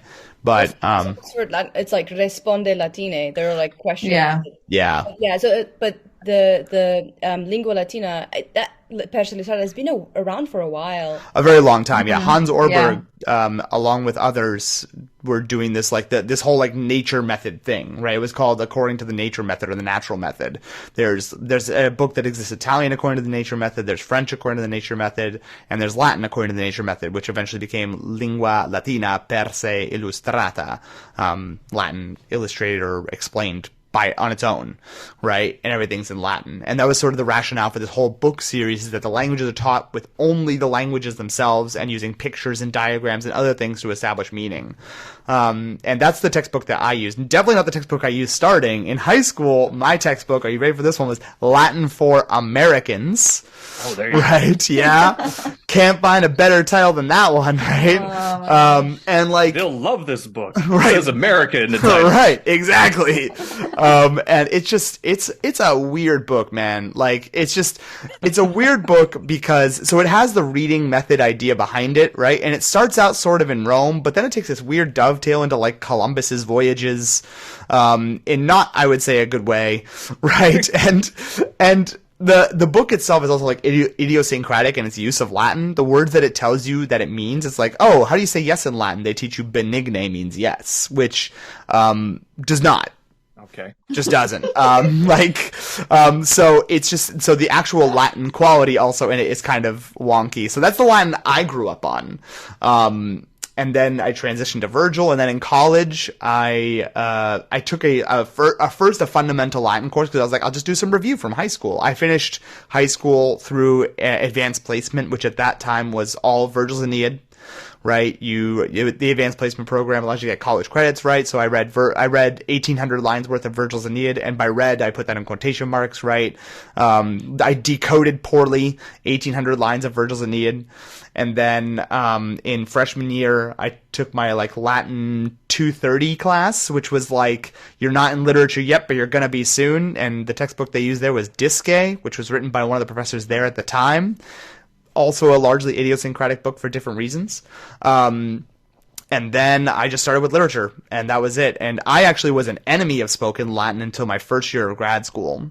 What happened? Yeah, what happened, right? Well, I went to Rome, and I went to Living Latin in New York, Living Latin in Rome, and I was like, wow, this is actually, way cooler than I thought it was going to be. Like, I had gone to a couple of spoken Latin things in Western Massachusetts, but most of the time I just sat there and was like, I don't understand anything going on, right? And the thing was that these were already established communities of speakers sort of hanging out and chatting. I was an undergrad, and I was like, maybe this isn't for me, right? I'll get there or whatever. But the more conferences I went to in my first year of grad school, the more there were presentations on people talking about spoken Latin and talking about how if you don't do it, you're bad at Latin, right? And that was something, to me, who had studied Latin for 9 years, that felt super invalidating. I was like, what the heck, man? I can translate Cicero so fast, man. Like, I don't know what you're talking about. Not good at Latin. Come at me, bro. Right? Like, that's what I was thinking as a first year grad student. Cause I was like, what is this experience that I had then? If I'm not good at Latin after 9 years in my first year of grad school, then what the hell am I good at? Yeah. Right? And then I eventually went and I spoke Latin, and it was an environment that didn't really foster that specific ideal. And I was like, oh, okay, I see. So I'm very careful also when I talk about spoken Latin with other people who are not necessarily favorable toward it, because of the very experience that I had. And I often mention, I thought it was dumb. I thought it was useless. With other classicists, or like other Latinists, or is it? So other Latinists, yeah. So there are other Latinists who are gun shy to speak Latin for a lot of the reasons that we've already brought up. What's the point? It's a lot of time. It's hard. All these different things. They're also usually very socially shy as well, and right. It can be true, exactly. And grammar translation is comforting. Exactly, right? And it never had, and a lot of people took Latin for that exact reason. They never had to speak it. So now that one sort of solace that they had is taken away. And so what do you do with that? Take away my solace. Right, exactly. It's my solace. So, as a result, I'm very careful in the language I talk about this to other people, because I do believe firmly, and the research supports, that if you start speaking Latin and reading Latin en masse, you will get better at Latin. That is something that will happen. But I don't also want to tell people that if you're not doing it, you're bad, or doing it wrong, or whatever it might be. Right. But I can almost guarantee that it'll be more fun if you do. That's all I can say. But I've spoken a lot, but go ahead. Well, with your like, if you don't know spoken Latin, do you really know Latin? I mean, that argument translates to Mandarin Chinese, because you learn how to speak and listen usually, although I don't know what they're saying half the time anyway. If you learn the characters, then you can read, but a lot of people aren't taught how to write, especially as foreigners, like non-Chinese born people. So I've started focusing on writing, because in the tests that I take, I want to write it by hand, which means writing Chinese characters by hand. Mm-hmm. And most foreign learners of Mandarin Chinese will not learn how to write. So the argument is, if you can speak, if you can listen and be able to translate, like an interpretation, if you can even read basic signs, but you can't write in the language, are you fluent? Right. I mean, I've taken up the challenge, and I'm practicing my writing, and I can say I can feel my brain changing when I'm learning how to write Mandarin Chinese. Yeah. I wonder, though, if with your experiences in speaking Latin, maybe you don't feel your brain changing, but the way that Latin is spoken and it's constructed is very different from English. Find the verb, the prepositions are placed differently. The verb system can contain multiple separable verbs along the way. What's your experience in speaking? Like, how, I guess the question a lot of people would have to ask is, like, how do you do it? Like, how do you keep all that in your mind, and what's your thinking process in the Latin language? I mean, go ahead. Sorry. Yeah, no, I think Claire should answer. Claire, start off. No, yeah, I mean, it's a good question. And I think when I first started out, I was definitely doing a lot of actually creating, verbs out of grammar, out of paradigms, and thinking like, okay, what is the perfect tense of this verb? And really kind of not really thinking naturally or speaking naturally in the language, but instead having to go through all of my charts, because I learned in a grammar translation method. And I've noticed as time has gone on that while there are still times that I might have, not know exactly what the perfect form of something is. Happens. Does that happen a lot, though? You're like, no, it doesn't. I mean, there's a couple times where I'm like, this isn't a very common verb, and is it this thing, or does it have an extra syllable, right? Is it reduplicated? I don't know. But there's a couple times where that happens, but in general, it becomes a lot more natural, because, I mean, there's, especially with like a base of vocabulary and base of kind of understanding, you're able to say things with a lot more fluidity. And I find that most of the time, if I'm speaking Latin, I'm not thinking about exactly how to compose something. It's just coming out of my mouth. And I won't say that it's as natural as English for me. It's not. And there are times where I my monitor, which is basically your brain telling you, oh, you're saying this wrong, or like, this is the correct form. It sort of checks you. There are times where my monitor comes on and it's like, oh, that wasn't right. And, but then there's other times where I say something and it's slightly wrong, but you just keep going and, that's fine. So I think in that way, it's sort of like learning to speak any other foreign language. Like I learned Italian last year and I felt like that experience was very similar where, I messed up sometimes.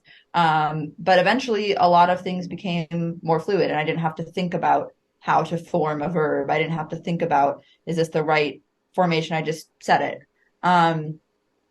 So yeah, but I will say, like Andrew was talking about, if you speak Latin, you listen to Latin, you read more Latin. I think a huge thing for me was doing a lot of listening, reading, re-listening, and rereading. What were you listening to though? I mean, so a lot of kind things. of So there, I don't know, amount. Yes, no. So there actually are quite a few at this point, quite a few Latin podcasts. Quomodo Dicitor is a podcast that has been around for a long time, and I would, listen. And Andrew, I know, has done this quite a bit, and Ilsa as well. I would listen to Quomodo Dicitor, and I would listen to the next episode, and then I would re-listen to it a few days later. There's other Latin podcasts as well, Philologia Perennis. There's Satura Long. There's all kinds of different Latin podcasts of kind of different levels, different materials, and YouTube videos. And then there's also Orberg's recordings of Lingua Latina. So I would listen to those, and I still do sometimes listen to those, especially the later chapters as it gets more and more complex, and just put those on while I'm cooking. Put those on in the background, and the listening also becomes very fluid, because when I first started listening, I was like, wait, what did they just say? What was that verb?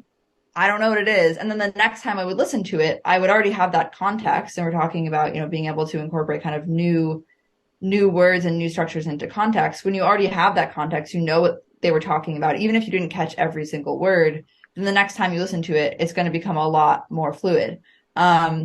So yeah, that was kind of how I progressed. And I definitely will say that, in the beginning, I was very scared to speak.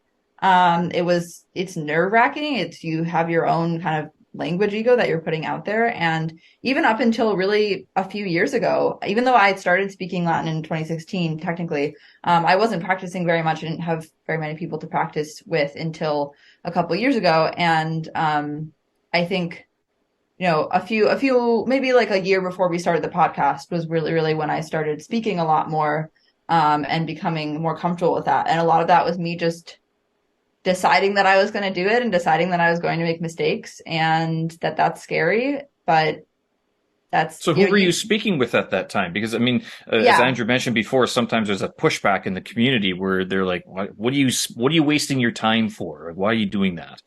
Well, I was speaking with Andrew. At that point, I don't think Ilsa and I were speaking Latin very much together. But no, we had never really spoken. Yeah, we had never really spoken before. Capacity. Right. Yeah, exactly. No, so we didn't really, because Andrew and I were friends, so I would call Andrew and then Ilsa would be there, and we hadn't actually met, right, until 2021. And so, I was speaking with Andrew. I have a couple friends as well from the program that we did in 2016 who, are in the same graduate program as me. And so we would speak together. I would take classes. So some of the classes online, through Telepidea, through Locke. Those didn't exist back in the day. But, through other various, venues, Seamus as well. So, I didn't, to be fair, I didn't take Latin classes with him, just, saying that those are out there. But, I was taking some classes. I was speaking with friends, and honestly speaking to myself a lot. I spent a lot of time. No, seriously, I talk to myself a lot too. Yeah. Talking to myself in Latin and Greek. Yep. I've done a lot of that, and I probably seem crazy. I'm in my apartment and I'm just quit us talk, but that's. And they're like, what's happened to the lady beside us? I mean, she used to be so nice. And now she's It's the speaking Exorcist in tongues. all over again. Yeah, Right, exactly. right. But seriously, it's like that also helped me because I was worried about speaking in front of other people, that I was able to, if I was able to speak to myself, then I had already maybe practiced that skill more. And so when I went to speak to other people, just getting the words in your mouth, having the words in your mouth, and having had that experience made me feel more comfortable speaking with other people. So have you published any of your early self-spoken record? Did you record yourself at all? No, I did not record myself at all, but it's a good question. I did not.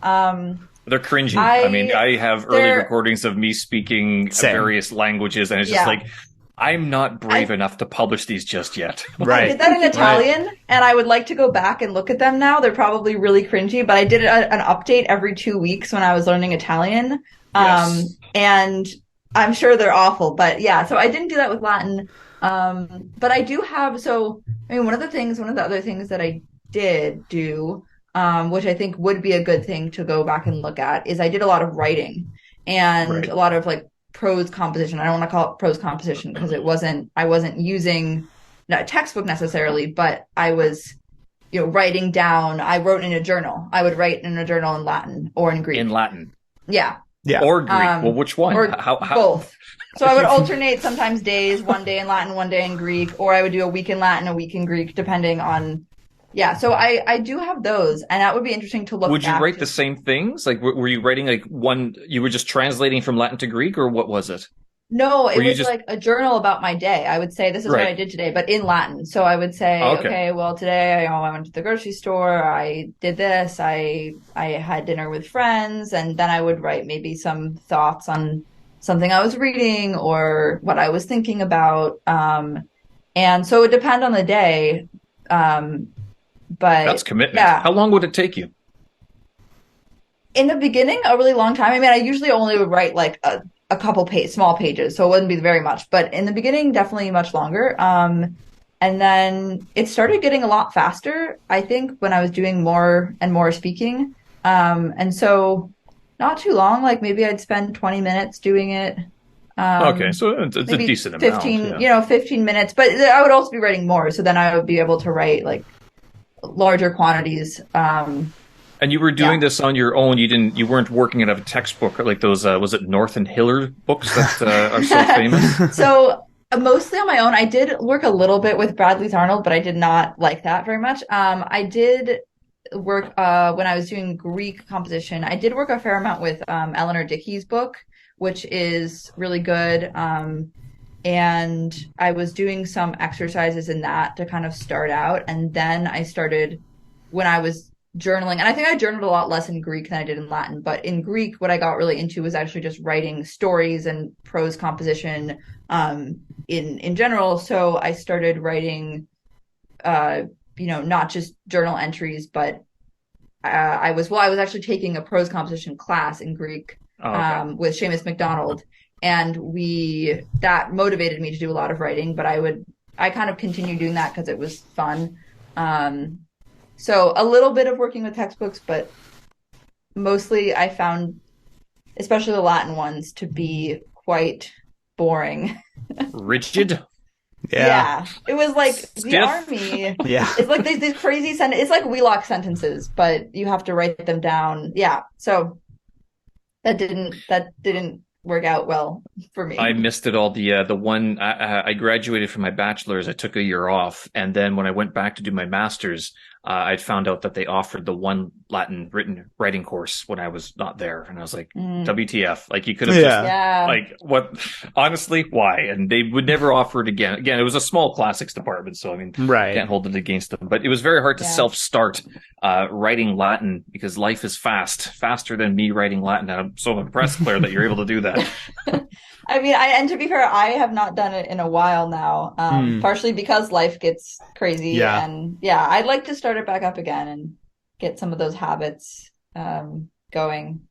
I found Yeah. one of the other things that sort of prevents me from doing something like that, even just in Chinese, is that in writing it takes a long time, but then reading it, I don't know about you and your preference towards paper books or ebooks or digital books, but like paper books, you can spend a long time looking at, but looking at a screen, especially like Chinese or any language where you're like, I don't really know all the words. Although digital makes it easier to translate, it's harder on the eyes, as I found. Yes. Right. And so Absolutely. unless you're able to scan the Latin very quickly or the Chinese very quickly and be able to understand what's going on, it becomes almost like a strain. It becomes a strain. Yeah. Yeah. Yeah, I'd agree with that. Eye strain. No, it's real. Andrew, Ilsa, so do you guys incorporate writing to your courses at all? Ilsa, why don't you speak to it first? So my students don't necessarily write a lot. We do some activities. We'll do some writing, some story writing. They have to answer a lot of questions in Latin, but also I usually give as like a bonus question on tests and exams. I give them the option of writing a story. Usually, so my exams are set up in such a way that there is a story. That all the questions that I ask comes from the story, because it's all about context, right? There's really no language without context. So I give them a story that I have composed or Andrew has composed, any story that I can kind of get that will cover what we've done so far in the book to a certain extent, the vocabulary and grammar, and then they have to read through the story and answer a bunch of questions. Some of them are comprehension questions, some of them are grammar-like questions. But then, as a bonus, I'll say something like, write an alternative ending to the story, or write just whatever you want to write. And so there I get students writing, and I've always been very impressed with their not just their ability to write something in Latin that's fairly comprehensible. Like I can actually understand exactly what they're going for, even if the grammar isn't perfect. But even more so, the just their will to do it. Yeah.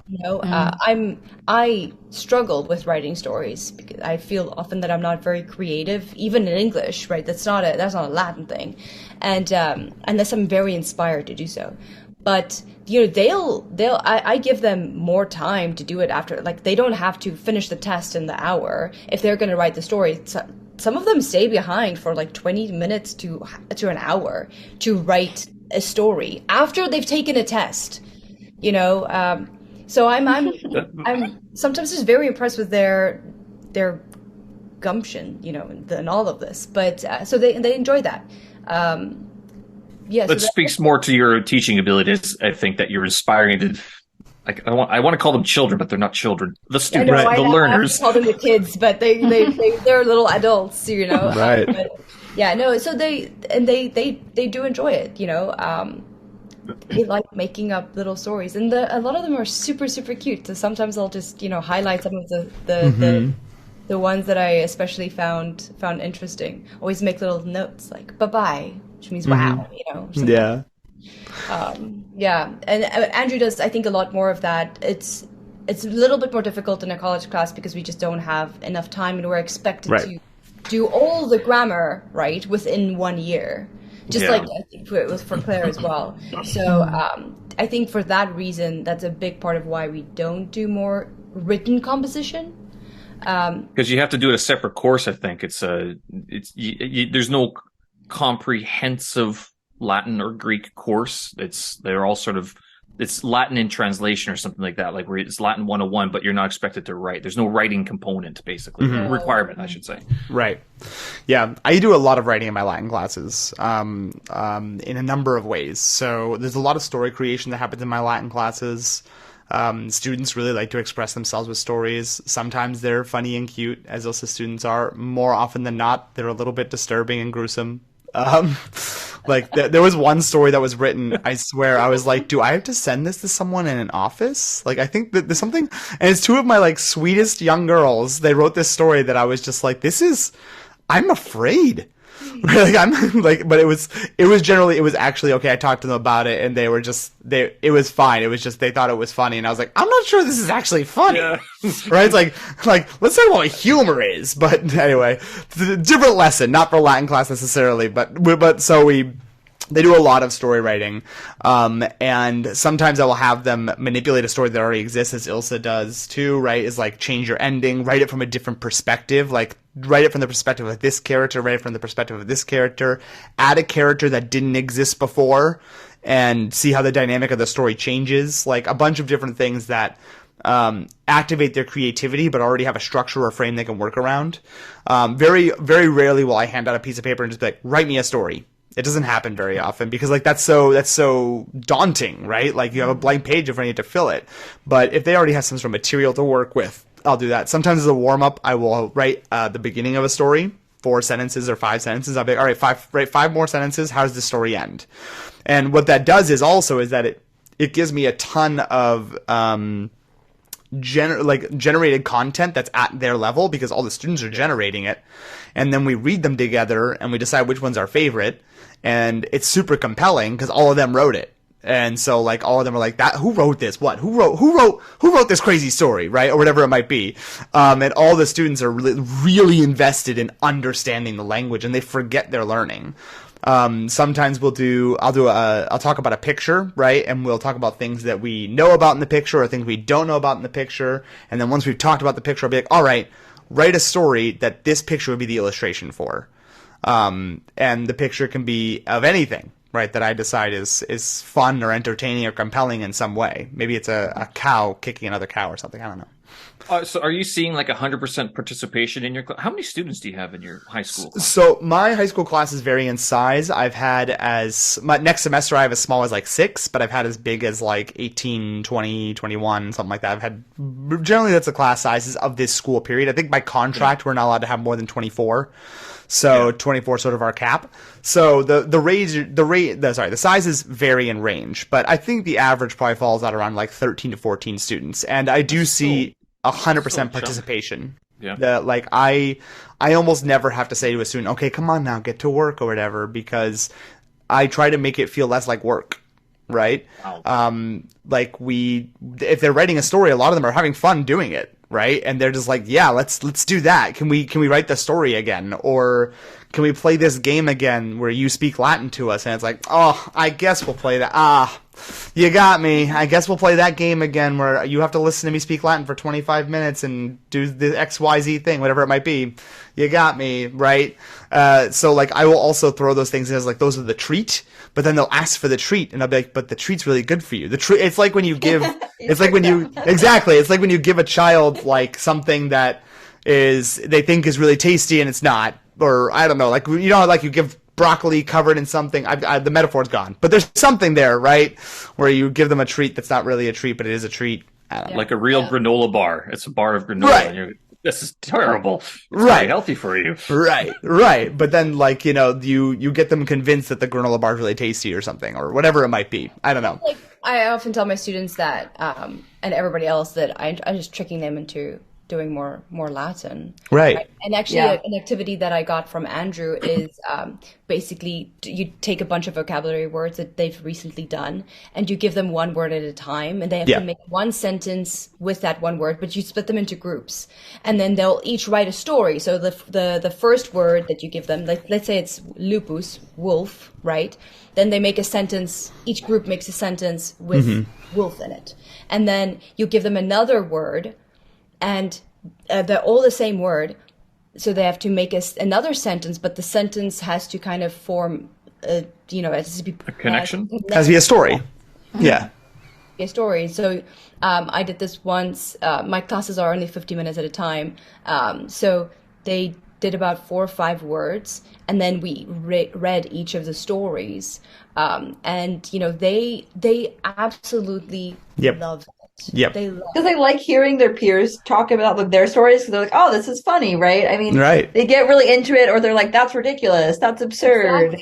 Exactly. And like for example, in the book that we use, the textbook that we all use, there's these 2 boys, and one of them is just, he's a they don't know him. Troublemaker. Like most people don't like him. His name is Marcus in the story, Yeah, and like he's a troublemaker and so forth. And so then one of the groups will take the wolf and kill off Marcus. Yeah. And then As you do. everybody's like Right. this little shared thing that only all of us, like inside joke that everybody here understands and knows. Right. So there's so many ways that this can form this nice little community. Yeah, and in the confines of that universe, no one thinks about the fact that Marcus is like 12 and they're just having lupus murder a 12-year-old. Yeah, but like, yeah. 12-year-old. Right. Like, this sounds like Bring that up. Sometimes I'm like, well, do we want to do this? sounds like the beginning of an episode of Law and Order, but I guess it's our story now, right? Like, yeah. But yeah, no, it's true. That totally happens. And that specific activity that Ilsa described, I do that often at the beginning of almost every chapter, and I use new words they've never seen before. And then I usually define them for them. So like if it's lupus, I'll just put a picture of a wolf. It's like, there's now you know the word for lupus, right? Use it using that. And then they've seen the new 10 words that I want them to see that are coming up in the chapter we're about to read. And they've seen it in 4 different stories in really enjoyable and active contexts, right? So it's a way to trick them into learning vocabulary that they need to know moving into the chapter they're going to be reading that makes it comprehensible. Mm-hmm. So across the board, what would you say are some of the problems that your weakest students are having in learning these quote unquote dead languages that maybe not be used outside the classroom as much? But what's some of the things that you're seeing that people struggle with? That's a really great question. I mean, we know that people acquire languages at different rates, right? At different rates, and it's complete. At least in research right now, we're unsure as to why, right? There's not a complete consensus on why some people learn languages faster and some people learn languages slower. But we do know that it is a thing, that there are people who learn it faster and people who learn it slower. I think the biggest difficulty I find with students that are my slower acquirers is confidence. Right? Okay. It's a lot of confidence and self-comparison. They'll look at their peers who acquire languages faster and they'll be like, they're smart and I'm dumb, which is not the dichotomy that we should be building. And nor is it factual to how languages are acquired or learned. So I think that's the biggest issue I see with my students is this confidence feeling. And a lot of the people who tend to be slower acquirers, this is not true across the board, but those who are generally in the Venn diagram as slower acquirers are also the same people who have been told through most of their school careers that they are stupid or told that they are not like good students or that they're not made for school or things like that. And so I think that there's a huge confidence key there that can really, really affect their willingness to participate and willingness to take risks, because like learning a language is, as Claire mentioned before, like just you put yourself out there, right? You put yourself out there, you're ready to make mistakes, right? That's what you have to do. It's part of it. It's what children do, but children don't yet have like the social cognizance of being good or bad at something. They're just like, oops, or just hit my mic really hard. Sorry, like they just make noises and do whatever. They're kids, right? They're just. And so, I mean, I focus a lot in my classroom on social emotional learning and having students feel comfortable with who they are and comfortable in the classroom environment. I always make sure that the community that we're a part of in our classroom is very positive, very uplifting, because if it becomes competitive, like competitive in a bad way, right, then that student who isn't the traditionally good student, quote unquote, will just get further ostracized and left behind. And that's just, it's sad, because they have just as much capability as every other student next to them. In a college classroom, I don't have to focus as much on the social, emotional, states of my students because they're older. Although I do a lot. Like one of the things that my students will often say is that they know that it's okay to make a mistake. I never like, even if I correct in any way, it will never be like, no, that's wrong. Right. I will definitely, everything that they did right, I will highlight those things, and then I will definitely share with them like how they can improve that. But it's never in a no, you don't say it like that. It's right, a punitive way, right? Yes, yeah, never, because that's just it's not conducive to learning. If they're scared to open their mouths, right, then they're not gonna learn, and that's some of the things that that I think all of us emphasize at the beginning of each course is just we're going to make mistakes together, and that's going to be fine because we're all going to learn from that, right? No baby gets up and just walks. Right. You're going to stumble, and the more you stumble, the better you'll get, because that means you're practicing. It means you're doing stuff. So the social emotional thing is like the confidence is definitely present, right? Or the lack of confidence, if that is present in a college student, that will definitely affect them. But so that's part of why we build this type of community, this type of culture in our classrooms, that they will support each other and be open to each other. Also, at the university level, you have different ages in the same classroom, whereas at high school, they're all the same age. And if you're not keeping pace with your classmates, it gets difficult. But university, you can meet that old man or the old lady, or, you know, the senior student who is like, don't worry about it, who can give that like 1 second reinforcement. Don't worry about it. Just keep on going. Try this. You know, it's a different mishmash of people. Exactly. Right. So the thing that I find with my, let's say the students who don't do like as well, I guess, would be just basically students who haven't spent enough time reading, haven't spent enough time with the language, usually because they're already just so stressed out and overworked. But you know, and that manifests in the difficulty of them seeing the slight changes, like details, right? It's an affected language. Latin is an affected language, so they might not always see all the little details. They might not always notice it. Although my students in general will notice the detail, but when if I ask them to reproduce it, right? So to basically compose that same thing themselves. Not just with a sentence, just in general, if I say, okay, well, here's a sentence, like make a sentence with this word, they will sometimes, let's say the weaker students, I guess, will not have that monitor that Claire was talking about yet. They'll not have it as strongly. And so they will write something like, Marcus est filius Julius, right? So they'll say like, Marcus is the son Julius, instead of Marcus is the son of Julius.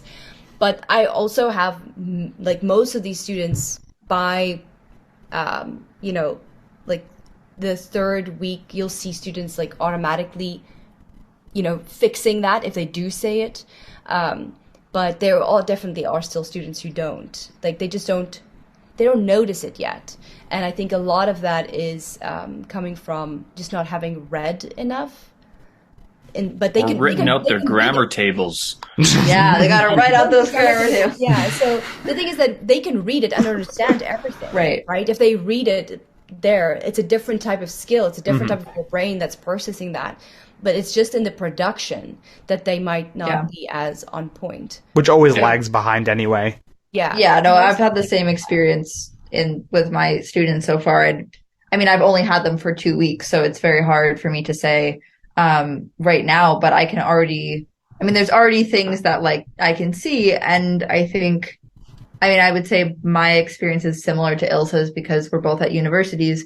But one thing that I have seen that has been a bit of a struggle is actually students who have had a little bit of Latin before, because because I have a couple students who have had Latin before, and there is a little bit of a shift that they have to go through in, you know, if they had grammar translation based Latin in high school, going to a new method that can take a little while to set in their brain. So I think that has been something that I've noticed, but I've also noticed that students have over the past 2 weeks adjusted to that pretty well. And I also, one of the things that I did at the very beginning, first class, was I was straightforward about the method that I was using. And I told them, this is my method. This is why I'm using this method.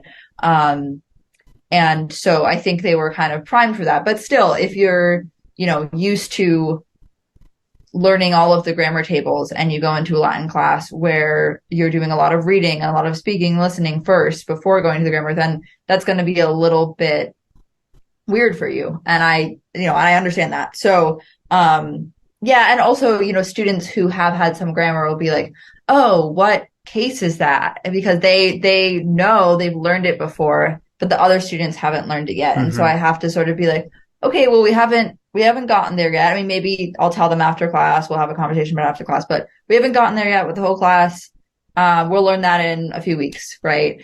And just kind of keeping people on track. So I think that is a experience that is more unique to university Latin, because you have students that are coming from different high schools, from different backgrounds, and some of them either wanted to retake Latin or place into Latin 1, even if they've had a little bit of Latin. So, yeah. Yeah, I guess the grammar tables, writing those, because that's what I did, but it was more of a focus on reading and translation rather than spoken production. And I tried to use that same sort of approach with Mandarin. It didn't work so well. But other inflected languages like, Ukrainian would be, like the Slavic languages, Italian, all those, right? Would French be inflected? Yeah, for verbs are inflected. Yeah. Right. So, I mean, things like that, there's something to be said about sitting down on a, I don't know, Friday night and doing your grammar tables. I don't know, Saturday night. What do people do on Saturday night? There you go. I think that these things are still useful. They're still engaging with the language in some way. But it's just that if you see, like, o este mustisnt, right? The present, indicative, active, endings, then that doesn't give you any context. Right. Right? And you're learning the one thing that one of my professors, who does not speak Latin, but when I was in undergrad, he would say, okay, well, we're going now, because now we're reading Latin, right? We're translating now. So now you have to change the way you're looking at Latin from going top to bottom, right? O este musician down the table, to looking at it linearly. Yeah. And so I still do tables with my students, because I have to. They have to know these things. Next year, they're going to go, if they go to Latin, they're going to go to a different professor who's going to expect them to know these things. They're going to expect them to read, and they'll do very good with that. But if they don't know all the grammar things, and they don't know how these things change, and they'll be lagging behind. But the thing is that I think it's still very useful to know this. It's just, it shouldn't be the first thing you learn. You shouldn't learn the rules and then look at the game. You know what I mean? It should always first be reading the language or watching the soccer game, whatever, and then looking at the rules. So when I do, the different cases, I'll write a sentence trying to use as many of the cases as I can in the first declension, and then say, okay, so see how that goes there and that goes there, and then I'll just change the words to fit a different declension. And that seems to work very well for them, because it's linear, although it's going into a table, but they see it going in, and so it is much more comprehensible. It's not out of context. Yeah. So do you guys see that because you said your students will go on to the next semester? Well, maybe the grammar translation will kill their love of the languages. Who knows? But are you seeing there's a shift in general in the, do you call it an industry, the field? Yeah, the I field. would call it an industry, but the field. Right, yeah. Because so you guys are teaching a lot of first years, and Andrew, you're in high school. Has there been a shift towards more of a living language rather than the grammar translation, almost kind of dead language approach in general in the field? I would say at the high school, yes, for sure. Across the country, we see this shift happening. More and more teachers are moving toward a method that is utilizing comprehensible input-based methods and ideals, right? That is definitely happening. I'd still say that spoken Latin programs are in the minority of all the Latin programs in high schools, but the minority is much smaller than it was before. And every year there are more and more people who are sort of getting into this thing. Andrew. Yeah, I have to. Okay, I can. Oh, there we go. Okay. Okay, great. And then when he gets back, you can invite him back in. Exactly. Yes, I'll do that. So at the national conference for that more professors attend, you'll now see very regularly people who have just left, they just finished their PhD in classics, and they started teaching at a high school, and they learned about speaking Latin, and now they're there telling everybody how fantastic it is, you know, like, and how useful it is.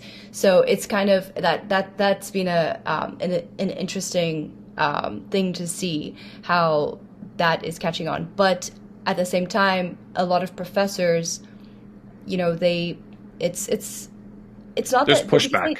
There's pushback, and a lot of There's that comes from pushback. you know, there are two things that often happen.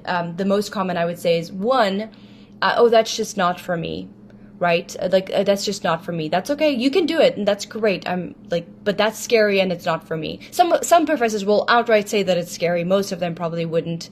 Yeah, well, but it is again, scary. those ones I would say they probably have they probably don't like talking to a lot of people in general. As I've experienced at many of these conferences, I'm like, I don't know if it's the Latin that's holding you back here. Yeah, no, exactly, yeah. And so that's the one thing, and the other thing that often it will feel like it's like learning a new skill.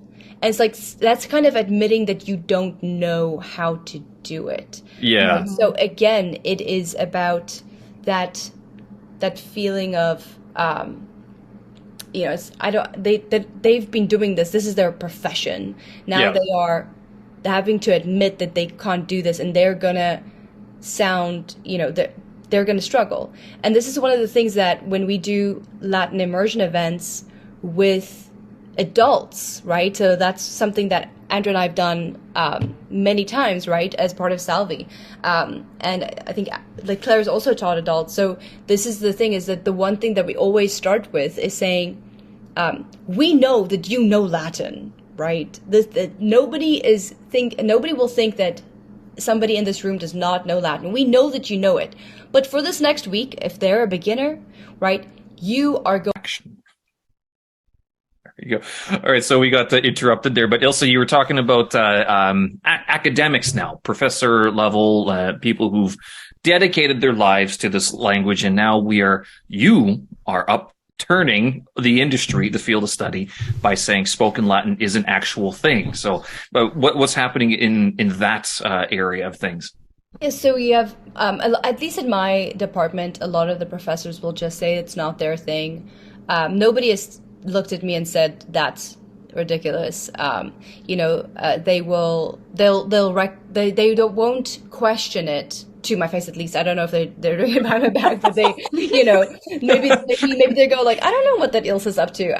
But right now, but then your field, your department head goes, her class size is huge, and they're all still in class paying tuition. So shut up and listen to her. Exactly. Yep. So right now, I think it's good, and actually, I think that my class size has increased by 3. So I now have 3 extra students. They actually gave me a bigger classroom. They changed my classroom, and nobody talked to me about it, but they just gave me a bigger classroom. So I don't know how that happened, but I'm very happy about it. So it's great. But no, so they'll, you know, it's often this lack of confidence and this unwillingness to try that new thing, because they're like, I'm already fine, right? And that's not right.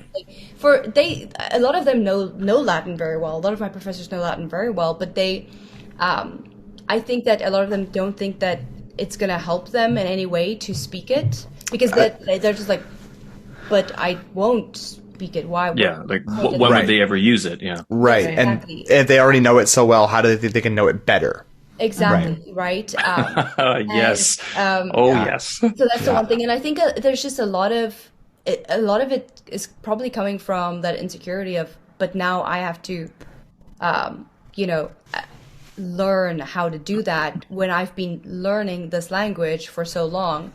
And I was talking about these Latin immersion events where you're working with adults, and it's basically for beginners. You're sitting there for the immersion events that we do. You're there for 6 days where you speak only Latin, and you're an adult with an adult brain, and you want to say adult things. You're not going to say, oh, that cup is pretty. That's, you Right. don't want to say that. When you're sitting down at breakfast, you want to talk about this weird dream you just had, like last night, you know, or something, or whatever. Or like, oh yeah, the springs in the bed are just like not Horrible. working with my back, you know, Right. or whatever. Yeah. You want to talk about that because you're an adult, but now you're sitting there as an adult and you have to speak in sentences that are only apt for, you know, 4-year-olds to 6-year-olds. Right. That's the level of vocabulary you have ready at hand. Right.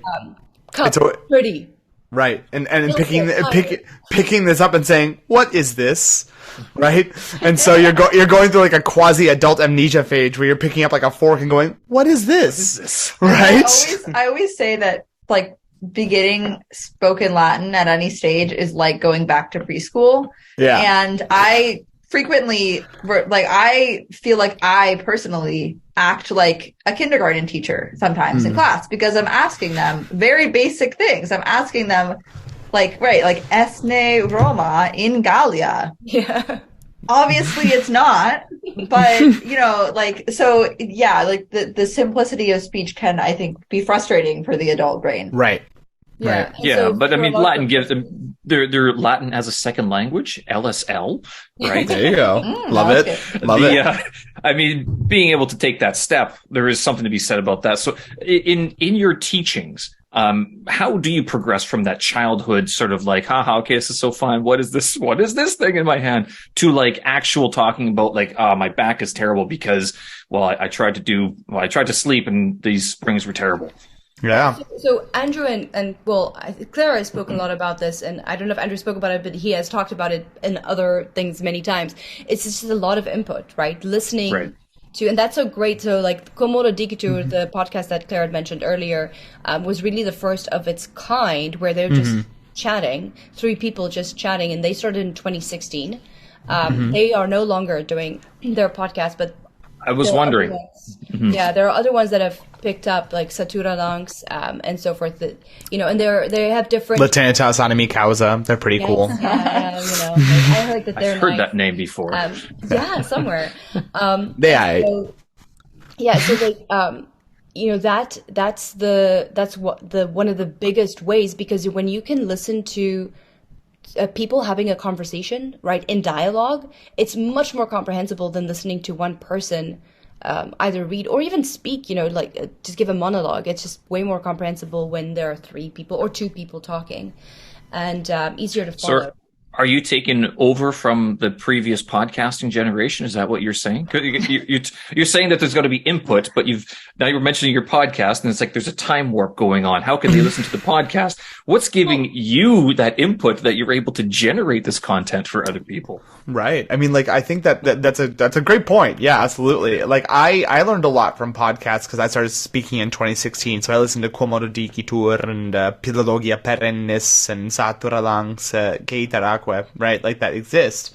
But a lot of people got good at Latin, but by just reading a ton of Latin, Yes. right? Yeah. So like, read before audio resources were really a thing. And of course, there were also the Nunti Latini Radioponici, right? Like that they were existed, and, right? So good, a generation-defining audio source, right? Pretty And much. Really, Wasn't it? honestly, it was, and it's super great. And like that existed, and before that existed, right? When you look at Latin, how it was passed down from the 18th, 19th, 20th century, it was just a lot of reading.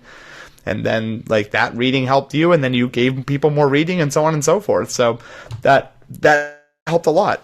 Now, like, I mean, go ahead. Sorry. Sure. One of the, so when I've taught online before for people that never spoken before, I once had a group of people, about 5 of them, and one person has used Lingua Latina, the book that we use, and he's taught with it, but he doesn't speak. He's never spoken, but he teaches with this book, so he knows the book really well.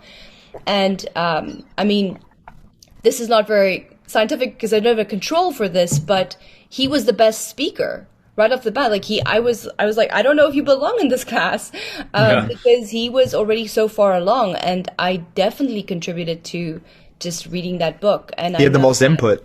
Yeah, you get Right. a lot of input that's, you know, it's easy enough to understand right? When you start from the beginning to end, you can really just get so much out of it.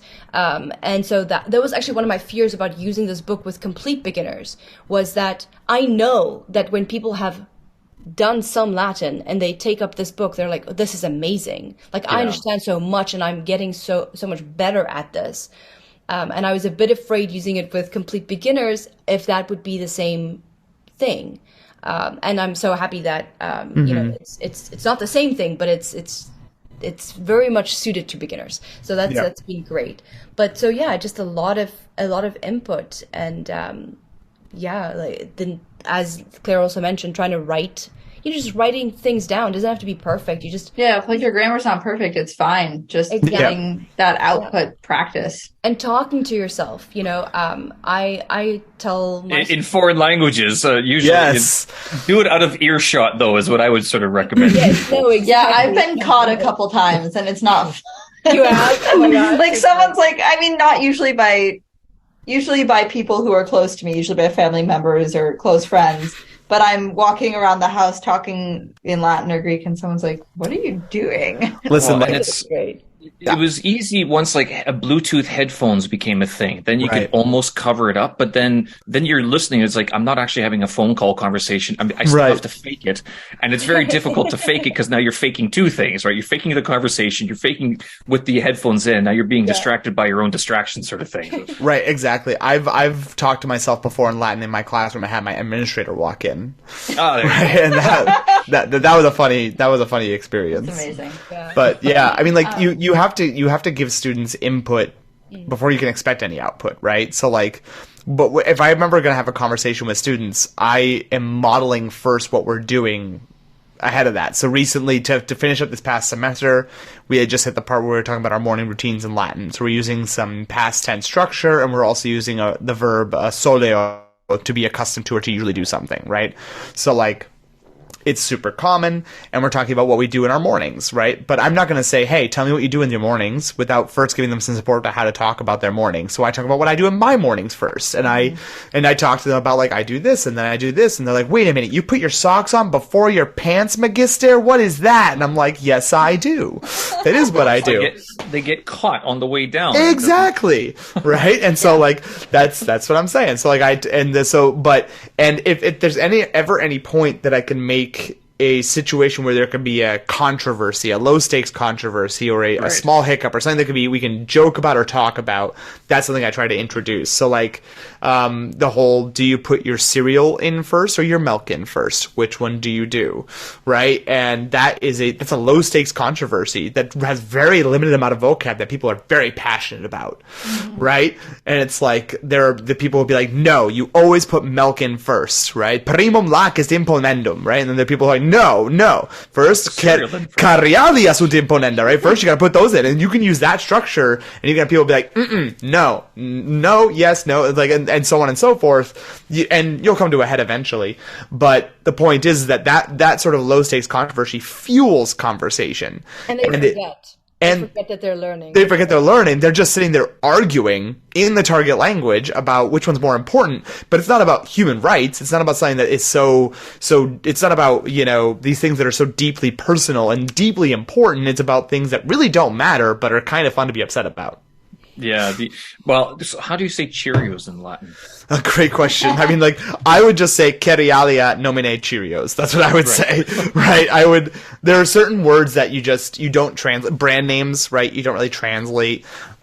Place names, like if you're gonna have like Home Depot or Lowe's, right, or whatever. I'm just thinking those are examples that come to mind. Like if you're talking about any sort of chain, Walmart, I'm not going to say like Wallus Martus. That's ridiculous, right? Like, but that would be great. I'm also not going to say like Murus Mars, which is like wall and Mars. Okay. Right? I'm not doing that. Right. I'm not doing that either. Right. I think that at that point you just say like a taberna or a pantopolium, like a place where you can buy a lot of stuff, called Walmart. Right. Because that's what everyone does in every modern language, right? They don't, for Facebook, they say Facebook, right? For Twitter, they say Twitter. Very few languages actually translate it into something directly of their own language. Exactly. Yeah. So that's yeah. I've had the same thing with Chinese, because at the lower levels they would just use the English word for it, but then there was, I think it was the word for internet. It's Wang Shang, so you're on the internet. But then they also transliterate it, go into net. But internet is 3 different characters. I don't know. Wang Shang, I know, and I'm going. Pick one. Right. No, exactly. Exactly. In Spanish, to say that you're live, right? Like if you're on Facebook and you're live, you can say en vivo, but more often than not, just say live. Live. Okay. Right? We're live, right? They'll say it in Spanish, like, you know, somos or estamos live, right? But en vivo is the proper way to say it, just like this sort of situation. And I think that that's part of retaining a purity of language situation, where it's like, this is what we would say in our language, but because of usage, right, interneta or live becomes just more common. Yeah, right. We do the same in Afrikaans. The infiltration of English into every language across the world, which is what Latin did before, right? Isn't it? Yeah. You're not wrong. So in terms of purism, you've mentioned purist view. This is actually you're doing spoken Latin, spoken Greek as well. Is there still a purity? I mean, Ilse, you mentioned this, sort of how there was sort of a pushback as well with the hitting the academics with the spoken. Yeah, how can you talk about modern question? Yeah, I mean, is there still sort of that purist view of what Latin is? And the follow-up question to that, is it a hard C or is it a modern Italian soft C? Well, I'll say for the hard C and the soft C, the ch versus k, it's about whatever you want to do. But just I say pick a pronunciation schema and stay consistent within it. Right. So if you say, I can't even think of a word with C in it now. Someone help me. Principatio. Cerealia. Cerealia or cerealia, right? If you say cerealia, say cerealia. If you say cerealia, or princeps versus princeps, right? Right. Pick one, stay consistent. That's fine. And also depending on what kind of Latin you tend to read. I mean, if you're reading a lot of ecclesiastical Latin, it might make more sense to use an ecclesiastical pronunciation. Especially in poetry. Yeah, right. Where the sound is so important. Yeah. Right. So, but I mean, it's ultimately up to you. And I think, one thing, I don't know, personally, when I'm reading later Latin, I try to use an ecclesiastical accent. When I'm reading Latin inscriptions that are, later, I'll try to use ecclesiastical. When I'm reading more classical Latin, I try to use classical. So what would the big differences be? Well, you have the hard versus soft C. And G. Yeah. Yep. And then you have so the AE, which is like puelai, right, becomes puelle. You have the kind of vowel TI, is like tsa, so you have like etiam instead of etiam.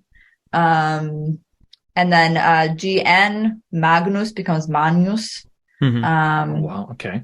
So there's, I mean, I'm sure there's others I'm not thinking of. And and V is fricative and not a semi-vowel. Right. Yeah, it's right. V, the instead of wa. Veni, vidi. Vini, vidi, vici, or is it weenie, weenie, vici? Right, yeah, exactly. Depending on who you ask. Right. Yeah, no, exactly. Yeah. But I think that also, sorry, Ilsa. No, I was going to say that also goes sort of in an interesting way, goes back to the question of purity, which I think is very vexed. But I mean, I think that at least for us 3, I would say, I don't want to speak for you 2, but I think this is accurate, that, we try our best to be accurate, to be as accurate as possible in the type of Latin that we are trying to model. So if we are trying to model, medieval Latin, for example, then we would use that idiom. Often we're trying to model classical Latin, and so we are trying our best, but we also realize that we're going to make mistakes. And ultimately, making a few mistakes isn't going to corrupt people's minds. I mean, you're not going to ruin. Yeah. And that is something that, also that second language research tells us about how people acquire languages, is that, in general, people are able to hear a few mistakes and not have it impact their language learning and understanding very much. Obviously, if things don't make sense at all, that's going to be an issue. The but they can be even taught the wrong thing and then retaught the right thing, and the right thing will stay, right? We know that errors don't fossilize as the only way to do things. So, yeah. So, sorry, with regard to purity of so idiom and so forth, we try to be as accurate as possible. So we personally all read a lot of Latin, right? And we try to, like, when we are thinking about it or speaking to each other, well, not really when we're speaking to each other because we're just chatting, but when we are, forming Latin in our own separate lives, we will look things up. Like, we will look, oh, how do I say that? Or can I say that I have habere, right? Can I say I habeo is skill? Can you say that? We will look that up, see if that is attested, but sometimes there are words and things that, we want to say that there is just, it's not maybe idioms specifically, but that definitely comes up. But there are just words that they didn't have, or at least that we don't know about. There are definitely words they didn't have. Like, they didn't have the word for plastic. That's, right. So sort of. Yes, sort of, right? They not our type of plastic. Not our type of plastic. Not our type of plastic, right? So that, because that's is obviously Greek, but we just don't have that's often the where we have to kind of use our best educated guesses as to how they would have said it, right? And often we'll just circumlocute, right? That's kind of what that is. Yeah. But and depending on things like, how do you even say mental representation in Latin, right? It would be imago, like it's an image. Imago linguae. Imago specifically refers to like a mental image, often, and so yes, you can say that. But if I just say imago without like particular context, could mean image. Imago could also be a ghost. Could be a ghost. Yeah. Could be a ghost. Think about languages doing ghosts. Could be a statue. Love it. I mean, like, it could, Could be a statue of a ghost. So we just try to, we try to be very deliberate in our own learning to make sure that we are, and it's really for us a lot of that time, we want to make sure that we have a good idea of how to say that. Right. Yeah. Forcing it upon other people. It's just about. Yeah, and I want to. Oh, go ahead, Stephen. Go ahead, Andrew. Yeah. No, I was going to speak about in that same vein of what both of them had said, also talking about neologisms to a certain degree, is that, like, as much as possible, if we can repurpose an ancient thing to talk about a new thing, we'll do that. Right. Much as how the word car comes from carriage, right? No one's hanging around in carriages anymore, but as much as they used to, right? But people do have cars, and so, like, we use the word raida in Latin, which means carriage, a horse-drawn carriage, to mean car now, because it's the sort of same repurposing. So if you can repurpose something that already exists anciently, so that's in the example of plastic. Plastic referred to the skill of modeling or molding in Latin. Vitruvius, the architect, the person who writes about architecture, talks about how you can also use as a substantive noun, plasticus, a person who is a sculptor, right? Because plastikon ultimately comes from Greek plastein, to make in some sort of way, right? So we can say something as plasticum, right? Why not? They already had it. It is molded. It is modeled in some way. So why can't we use that to talk about something that's now plastic, right? So this is the repurposing of ancient ideas to meet modern notions is something that has happened with Latin through medieval, Renaissance, all the way up to now. And it's sort of something we also try to model in our neologistic pursuits. For car, what about automobile, or is that too many syllables? So yeah, if you were going to say automobile, you would probably use the Greek autokinetum, which also exists in modern Greek, as far as I understand it, and it just means it moves on its own, right? Just like an automobile, right? Because automobile also is sort of a chimera word, because it comes from Greek and Latin. Autos is Greek, and mobilis is Latin, so they split together, they come together and become automobile. And as much as possible, at least in my own speech, I try to avoid chimeras of language. I try to use just Greek or just Latin and not smash them together. So that's why I would say autokinetum. Words, not sentences. Yes, I also try to avoid smashing Greek and Latin sentences together while I'm speaking at the same time, but you never know. I mean, Cicero did that like sometimes. Purism another way. That's true, right? So Ilse, you mentioned that people, you three, tend to read a lot of Latin. Like, you kind of conjure up this image that you basically sit around reading Latin or Greek all the time. I wish I did. Right. What's the what is the sort of a day in the life of your development as not just development, but your reading? Because if you're getting to such a level of Latin proficiency that you're able to speak it, you talked about input. What books are you reading? Latin, Greek, can't be too modern of stuff. And I mean, you can only read Cat in the Hat so many times before you're like, got to break out of this children's mold. What are you guys reading these days to keep your brains active in the languages? So I'll go first. Because I'm teaching with Lingua Latina, I do read that a lot. I also make recordings for my students. So that often takes it's many takes to get it right because of, ambulance would pass by or whatever reason. And then, so I'm reading that a lot. I also try to listen. There's an app called Legentibus done by... Oh, I was going to mention Legentibus. Oh, I'm so sorry. No, go for it. It's good. It's good. It costs money. It's done by Latinitium, right? It's Daniel Pettersson and his wife. They live in Sweden. They form Latinitium, and they've made this app. It's amazing. There are a lot of things that you can do through it. A lot of it is there are audiobooks, but there are also follow alongs. You can read the Latin as Daniel most often, but there are now also new voices on there. Reads it, and all their pronunciations are pretty fantastic and good. So I do that often when I'm just walking to classes. And obviously reading a lot with my students, so very basic things. Like sometimes, a lot of people think if you're not reading the difficult stuff, you're not learning, right? Because you know it already, but really it's Livy, just about... Aeneid. Yes, exactly, right? But the thing is that when you're reading even repeatedly the same, let's say easy to me readings, I am still getting something out of it every time, because those structures are just solidifying over and over again, right? Like we have this, the beauty of learning a modern language is that you actually get that automatically if you just watch a show in Spanish, right? Yeah. You don't have to rewatch the same episode to get the same type of structures or even the same sentences over and over again, because that will just kind of happen naturally. So, since we don't necessarily have that unless we listen to podcasts, which are now more abundant, thank goodness.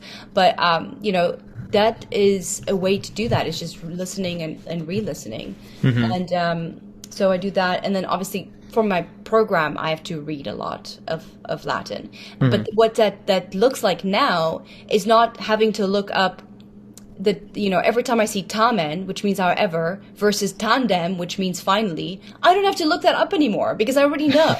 But when that was a big one for me when I started. Yeah, third or fourth year of studying Latin, every single time there's just two words, but I could not remember the difference, and I had to look them up in the dictionary every single time. I don't have to do that anymore. So what I can now do is I'm reading, Plautus for class, and I go, ooh, that is a very cool thing to say.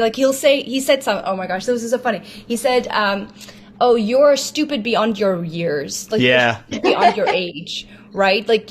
Your age is not a good reason to be this dumb. It was just funny. It wasn't anything. It was just amazing that, somebody had said that. So now I can read that. I immediately understand it. So it's even funnier, right? And I can go, oh, that's a funny saying. I mean, I don't foresee myself ever using that, but it is funny, right? And if I see other structures now, it's so much easier to recognize that this would be useful in my own speaking. I think I'm just answering everything for everyone. I'm sorry. No, I mean, that's totally accurate for me as well. I would say a lot of what Ilse just said, I agree with, and I also read a lot of Lingua Latina because I'm reading with my students. Like I was saying before, I listen to it a lot, especially the later chapters. And there's also another volume, Roma Eterna, which has adapted Livy and Virgil in it, and that's something that I have read a lot in the past. But honestly, I hate to say this, but it's not super compelling for me, and I think that's a big thing too, is that it has to be compelling. So the things that I read, that is it has to be interesting, it has to be fun. So things that I read for fun are often the things that I'm actually like working on in my research. So I read a lot of later Latin, but that also draws me to a lot of earlier Latin because they're referencing Cicero in the 16th century or, Plato or whoever it is. So then I go back to that text and I read that. So it's a lot of that. I would like to do a little bit more kind of pleasure reading in Latin and Greek that's not related to my research, even if I do enjoy my research. But right now it's mostly focused on my teaching and research. What would be pleasure reading in Latin? I mean, anything what you enjoy. You enjoy, I think. Like it could be just, I'm going to pick up, Erasmus's letters today and I'm going to read them. I'm going to pick up Plautus and I'm going to read it, whatever it is, anything that is enjoyable. And there's also, there's Harry Potter in Latin. Seneca. There's Seneca's Seneca, letters, sure, yeah. Seneca's letters. Whatever it is that you enjoy, that's not necessarily, I would say pleasure reading, even if I enjoy my research, is separate from my research. Is, right. Separate from my work is really more like leisure reading. It's otium. So nobody's gonna ask me if I did do the homework. This is not homework. It's just I decided I wanted to do this. Yeah. And I read lots of things and they often vary, right? So I find myself reading a lot more prose than poetry in general, just because poetry I find is something you should be able to sit with and contemplate and sort of digest. And I don't always have that time in my day to be able to do that. So I often find myself reading prose where the message is more plainly stated or more plainly written. But that said, it varies greatly from, I've read Lingua Latina almost, I think, 36 times now. For my own reading, not including the teaching that I've done for myself. So I've moved on from Lingua Latina. I'm kind of done with it. I still use it for teaching, but I've read it a lot. And part of it was like, I said this at a conference in October, is like, I'm at my heart, I grew up as a gamer. I have no problem grinding to get to the next level. Right. So exactly. Like I have no problem. Like I read Lingua Latina, reading Lingua Latina 36 times sounds to most like a form of torture, right? Because like even if you do enjoy the book, like reading the same thing over and over again and that's it, right, is not something that might be pleasurable for most people. But it did a lot for my fluency, right? And it did a lot for my ability to digest other things that I enjoy more, right? And the later chapters of Lingua Latina actually are quite great. I think they're fun. I think they're really fun, yeah. The early ones, if I have to read Roma Natalia S one more time, I might eat my shoe. But I will 100% read the later chapters with some joy. It's a really good book. But which book is this, Ilse? This is the book, Lingua Latina per se illustrata by Hans Orberg. It's sort of, if you go into spoken Latin circles, it's almost the number one book that everyone will be like, go to this first. Or if anyone's like, I don't know Latin, how do I do it? And they go to this first. It is, I think, one of the best, especially books for autodidacts to be able to teach themselves Latin. We always joke about, have you heard about the good book?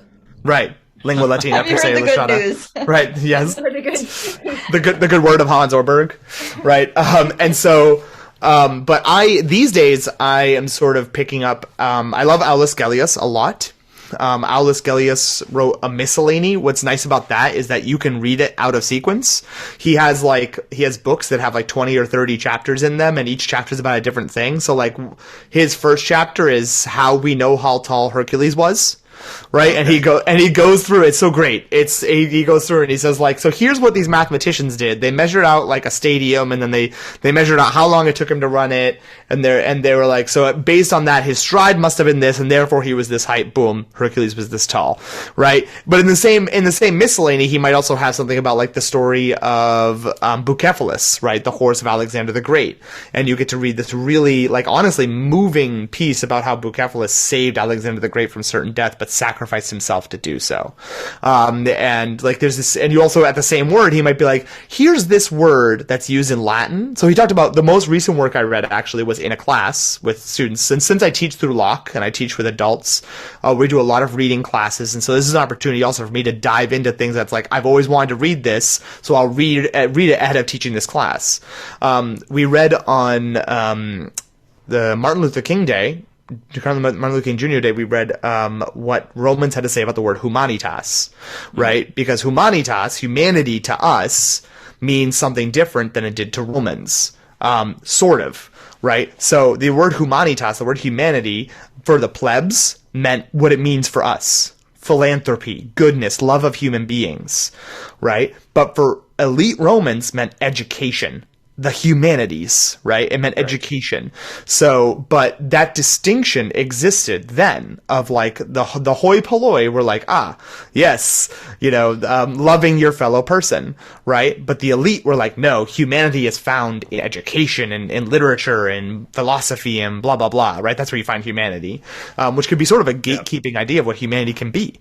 And that dichotomy existed even then. And so like Aulus Gellius has tons of really interesting stuff to read, and if you aren't interested in something he's talking about, you can just skip the chapter and keep going, and that's okay.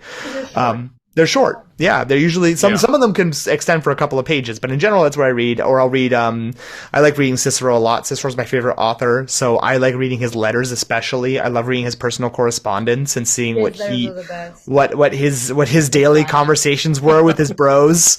Right. Sometimes you read it and you're like, "Wow, you really are a horrible person." But right. Or so pretty. Right. Yeah. Was he really that horrible? There are moments. I mean, there's definitely been worse people. It's more sometimes he'll say something and it's more, I am just the best thing that's ever happened to the world. That's right. He's super self-absorbed. He's very That's why I love that. One of my favorite things to read is Petrarch's letter. He had 2 letters to Cicero, where he finds Cicero's letters in, the 14th century, and he's just like, I realize now that you're kind of an asshole. And right. Yes. No, that's like seriously. It's so good. And then the second letter, he's like, actually, sorry, I was being a little mean. Like maybe I judged you harshly. But it's really fun because he's both mimicking, he's imitating Cicero, imitating Cicero's style and his letters while criticizing him. And it's it's super good. I also love that the Petrarch's letter where he chastises him for getting killed. Yeah. Right? He says, hey, you should have butt out of politics and written more philosophy. Your philosophy, great. You died. No one cares about what you did then, but your philosophy was fantastic. You could have had 20 more good years of philosophy that you could have written and you didn't. You're a dumbass. Get out, Cicero. And that's what Petrarch says. Right? It's really funny. It's really funny. It is. But so like I'll also pick up Petrarch or Erasmus or really anything that I have on my bedside table, or I'll go through my bookshelf and I'll be like, what's the thing that I've been meaning to read or want to read today? And I'll just pick the thing and I'll just pick it up and start reading. And are you able to read fluently? Like you're not looking up words along the way, or is it like a strain to get through sort of thing? So it depends on the work, but generally I can fluently read most of the things I pick up. I might have to look up like 1 out of 150 words. Right? Or a word might be used in a very specific usage. Like, so for instance, I might be like, oh, that, I usually think that word means this. And then I'm like, oh, in a financial context, it means this. Yeah. Or in a judicial context, it means this. Right? And so like, usually I can deduce that from context, but every so often I'll use that as an opportunity to also sort of do some research on why that word means that. Right? And that is something that is really compelling for me. But might not be compelling for everybody, and that's okay. So typically, I'm reaching a point in my Latin fluency because of the amount of work I've put in over the past few years that I am reading at a similar rate to how I read English. Right. Which is really joyful. So, Andrew, have you ever gone through the gauntlet of PhD preparation studies to do those reading lists? So, I've read not all of, but I've read some of what's on some of the PhD lists for fun, for my own Latin. I have not gone to a PhD program. I've thought about doing a PhD program, but right now I don't know if that's exactly what I want to pursue. Yeah. There's a lot of reasons why I would enjoy it. There's a lot of reasons why I might not enjoy it. And I really do love teaching, and I really do love teaching high school. And there were occasions in my past in Latin where my lack of having a PhD and my lack of desire to get one was used as a reason to say that what I was saying and doing wasn't legitimate.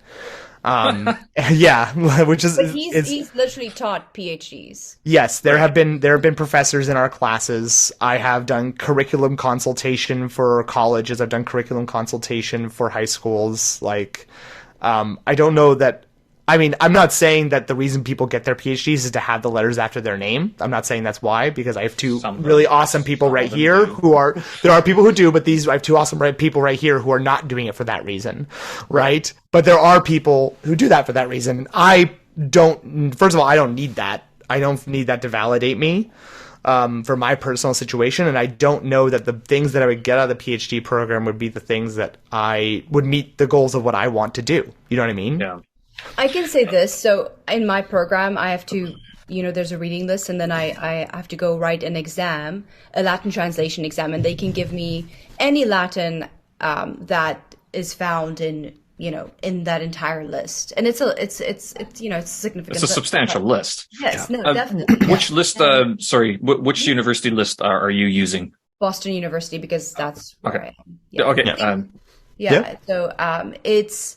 So I wrote my exam actually a year ago now, and I took about 2 weeks to study for it because over break.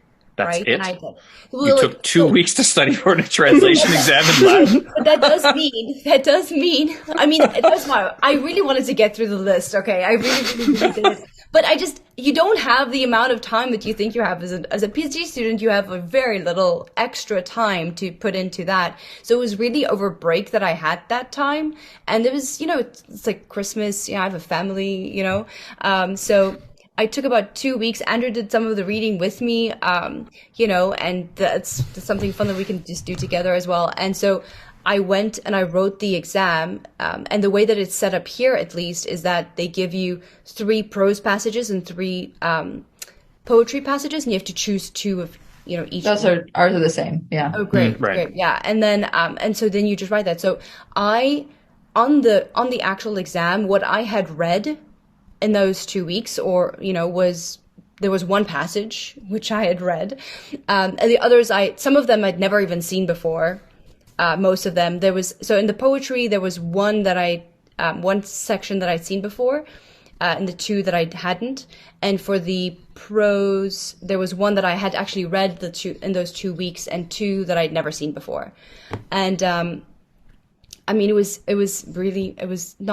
easy to translate. Right, like it wasn't difficult. I did it. 2 weeks preparation. It was easy. Because it's also all of the preparation before, though. Right. It's all the. Right. It's not just. It was really actually 6 years of prep, but 6 years of prep. It was just those. But the thing is, I hadn't read everything on the list, even in my, even in the whatever how many years I've been doing Latin, but. I translated Lucretius, and even though I didn't translate, so Lucretius there's a lot of philosophy in there. So.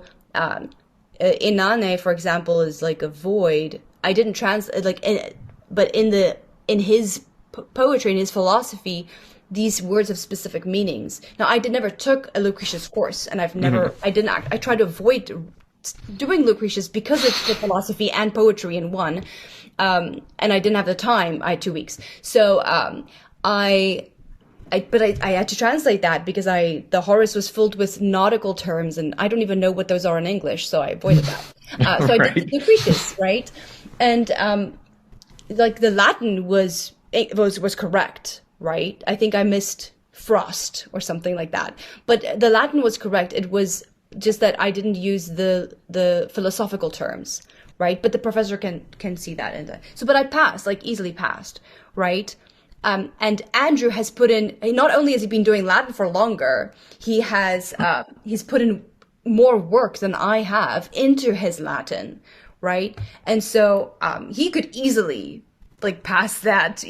That wouldn't be a problem for him. I am not saying that she is. Let this be known, right? He would do very well. It's just whether he would want to. Right. To be fair, I've watched your gaming vids.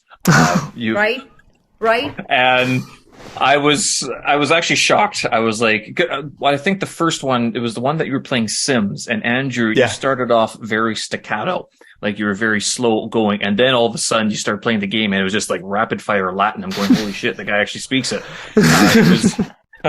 And you have how many videos of those, that your whole gaming series, and then you're doing your own YouTube shorts and everything. So no, it's you can tell that you kind of know the language. Yeah. Something about a little, just like Yeah. a little bit, just like, minimal. Yeah. Hobby. Yeah. Claire, so you're reading the same sort of stuff then with your PhD preparations? Yeah, I mean, I don't know how the lists compare, but I would imagine there's some overlap. It depends on the program, but yeah, I mean, it's a pretty long list, and I too have not read everything on the list, but I passed my exams in 2021, so I also didn't do all that much prep that was specifically for the exams. I would say the Greek one's a little bit more because my Greek, at that point was definitely not as strong as my Latin. Also, And I don't even know if it still is. The vocabulary for the vocabulary is a real struggle. And it for me, I mean, still I can struggle. There's some texts that I do still struggle with. So I did a little bit more prep for that for sure.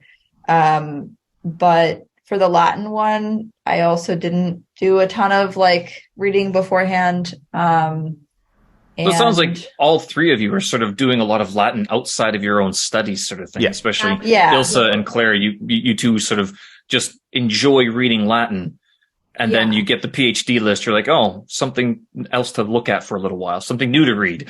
Yeah. Exactly. Yeah, but again, I mean, I haven't read everything on the list, but it's once I think it's just right, like we were saying, the amount of prep that goes in before when you're speaking and you're listening and you're reading stuff for fun, that transfers to being able to see something at sight and translate it pretty accurately. And yeah, I definitely made mistakes, I'm sure, but me too. Yeah, it turned out okay.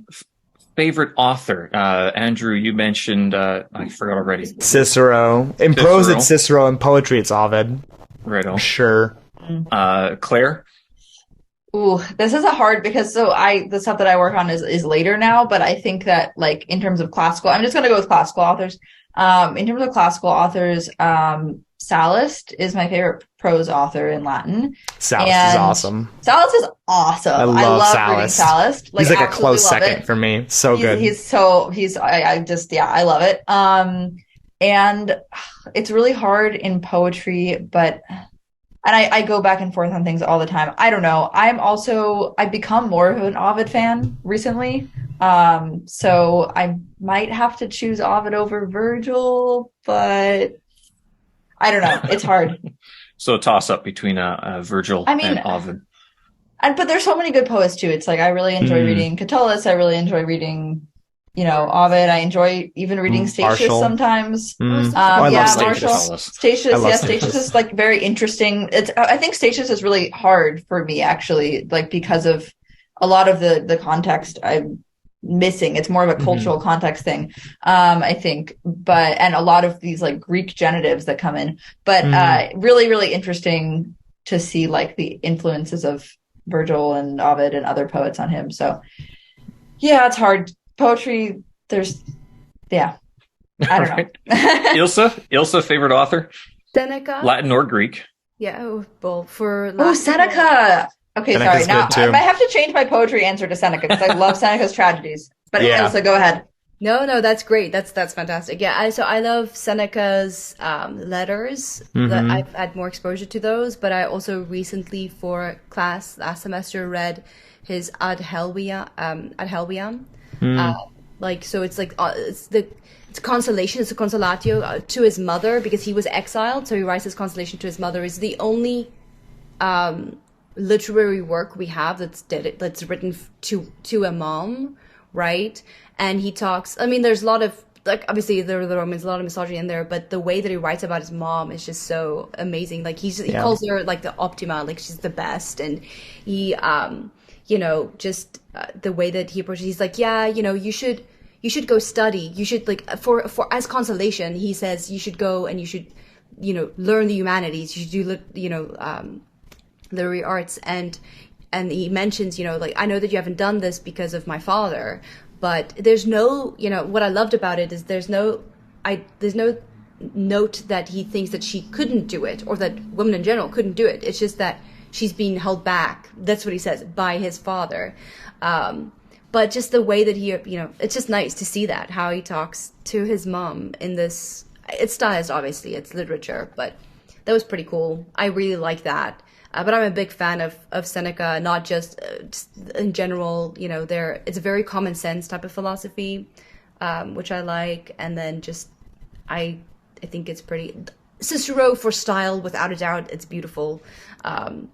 But Ovid then for poetry, hands down. I am a big Ovid fan. I think often people choose Virgil, and Virgil is really an amazing poet. But I feel like with Ovid, he has this whole thing about art is hiding art, right? That's what something that's really artful is actually hidden. The art is hidden from it, and that's kind of what happens, I think, with his poetry, is that it is so artful that some of it is a bit hidden, but it's easy to find if you look for it. So that's mine. Do you have a favorite, Steve? I like the idea of reading Livy again. I like the idea of reading Caesar, because I like his bravery, bravery, or is it his ballsiness to cross the Rubicon and take over a country. I thought that was kind of neat. In terms of in Greek, I actually like the idea of Herodotus. To some extent Thucydides, because Thucydides was kind of trashing Herodotus the entire time. But Herodotus, I liked, and when I say the idea is because I read these things so many years ago, I haven't read them again. But Herodotus kind of inspired my own blog writing and the whole traveling the world, because he was one of these guys who, and he gets criticized for this, like how he just kind of fills in the blanks and he talks about stuff like without any sort of scientific research. I'm going, but that's what you accumulate when you go to the local pub and you talk to someone and you hear stories and you get 3 or 4 different stories. And then you just write it down and say, well, you can make your decision, but that's what I heard. So I kind of liked Herodotus' approach. Cicero, I like Cicero because of the, I never read it in class, but I like the idea that he was one of these guys who would say, well, in court, he would say, I can't call you a complete, piece of garbage, because the law won't let me. But I'll say that if I were able to say it, I would say that. But I can't, so I won't say it. Right. And he would say those words. Right. And you're going, that's beautiful. That's his wonderful. preterition is really great. Yeah. Absolutely. Yeah. So that's what, I would love to return to them. The problem with returning to Latin is that, unlike you guys, you can use this stuff right away. Arguments could be made. I could start my own podcast, start my own YouTube series. Yes, all that. Fully understand. I can say that Mandarin Chinese is currently taking up my entire life. So like the way you guys are talking about acquiring and inputting Latin, and Andrew, you said flashcards, useless. Every morning, I've had to change my workout schedule because every morning I'm going outside, I do a walk, and for 30 minutes I'm looking at flashcards. For Chinese characters, but they're put in context. They have a sentence. Of course. As well. Yeah, that makes a huge difference. Lots of listening afterwards, radio programs in Chinese. I have these tracing books, these character tracing books. I do that. I have 3 different teachers now, and at night my bedside stand has the HSK5 textbook right beside my bed, and I have to spend 15 minutes going through a grammar point before I go to bed. Hopefully, if I can usually stay awake. So Mandarin absorbs my life right now, but I like hearing I turn on your podcast as well. It's great to hear you guys are able to do this and everything. The videos I can't watch as often, but the podcast I'm able to download on the platform and everything. So that's great. Going forward, so we got 2 potential PhD holders. Andrew, you said not for me yet. Not necessarily. No. Maybe we'll see. On my side of things, I left after a master's degree because I was like, I don't see the point in doing it. I want to travel, and classics was not going to enable me to travel the way that teaching English would. Right. And so with that, I sort of left and also, to be fair, my departments were more focused on the philological sort of parsing texts to the extent that just made it a very not pleasant experience all the time. So, Right. And then the PhD reading lists, I was like, I'm not ready for that. Not at all. Yeah. So that's kind of why I left. You guys, going forward, 5, 10, 15, 15 years is a long time, but 5 years, 2 years, what do you guys see for both the field of study, for your personal studies? That's a big question. I mean, I think in 2 years, Ilsa and Claire are both still going to be in school. Okay. Yeah, To get that's their true. I PhDs. mean, I won't be getting a PhD for at least another 3.5 years. Is it a 6-year program or 5-year program? It's a 6-year program, yeah. Yeah. And I took a year off last year when I was abroad. I took a leave of absence. So I have another, I'm in the middle of my 3rd year. I have another 3.5 years. And so but 5 years down the line, I don't know exactly what it's going to look like, but I would like to be teaching in some capacity, whether that is at a university or in a high school. And I really enjoy teaching. I also really enjoy doing research, but the options for doing that are more limited. So I'm not entirely sure, but I definitely think that I'll stay in the field. I have no intention of leaving the field in general. Mm-hmm. Right on. For me, I would love it if I could find a college teaching position. Not because I've never taught kids.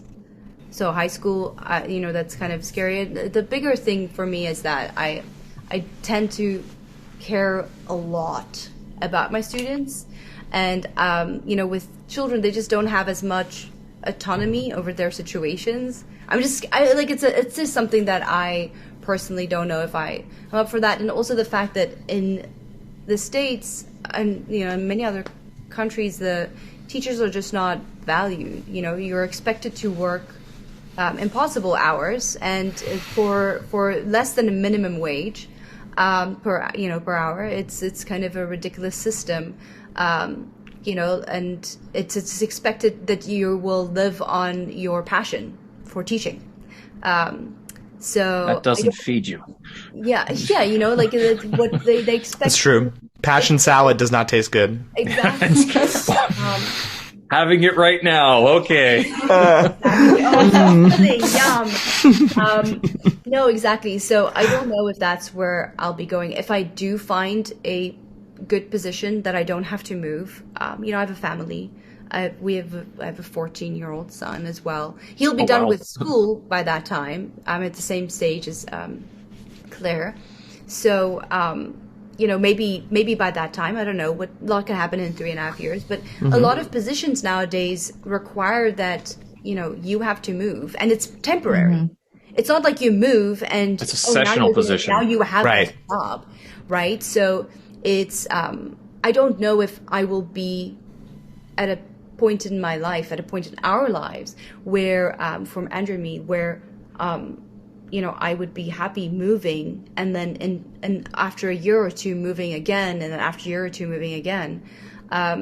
So, we'll see. I'll always be teaching Latin because we teach at immersion events with nonprofits like Salvi, the the North American Institute for Living Latin. So I'll always be teaching that through our business, right? I'll be teaching, so I'll definitely have that fulfillment. So I'm not worried about that. I am more thinking about what will bring an income and give me an income, and that I can, be satisfied at the end of the day that I've done my job. So with teaching, you're always on, right? Yeah.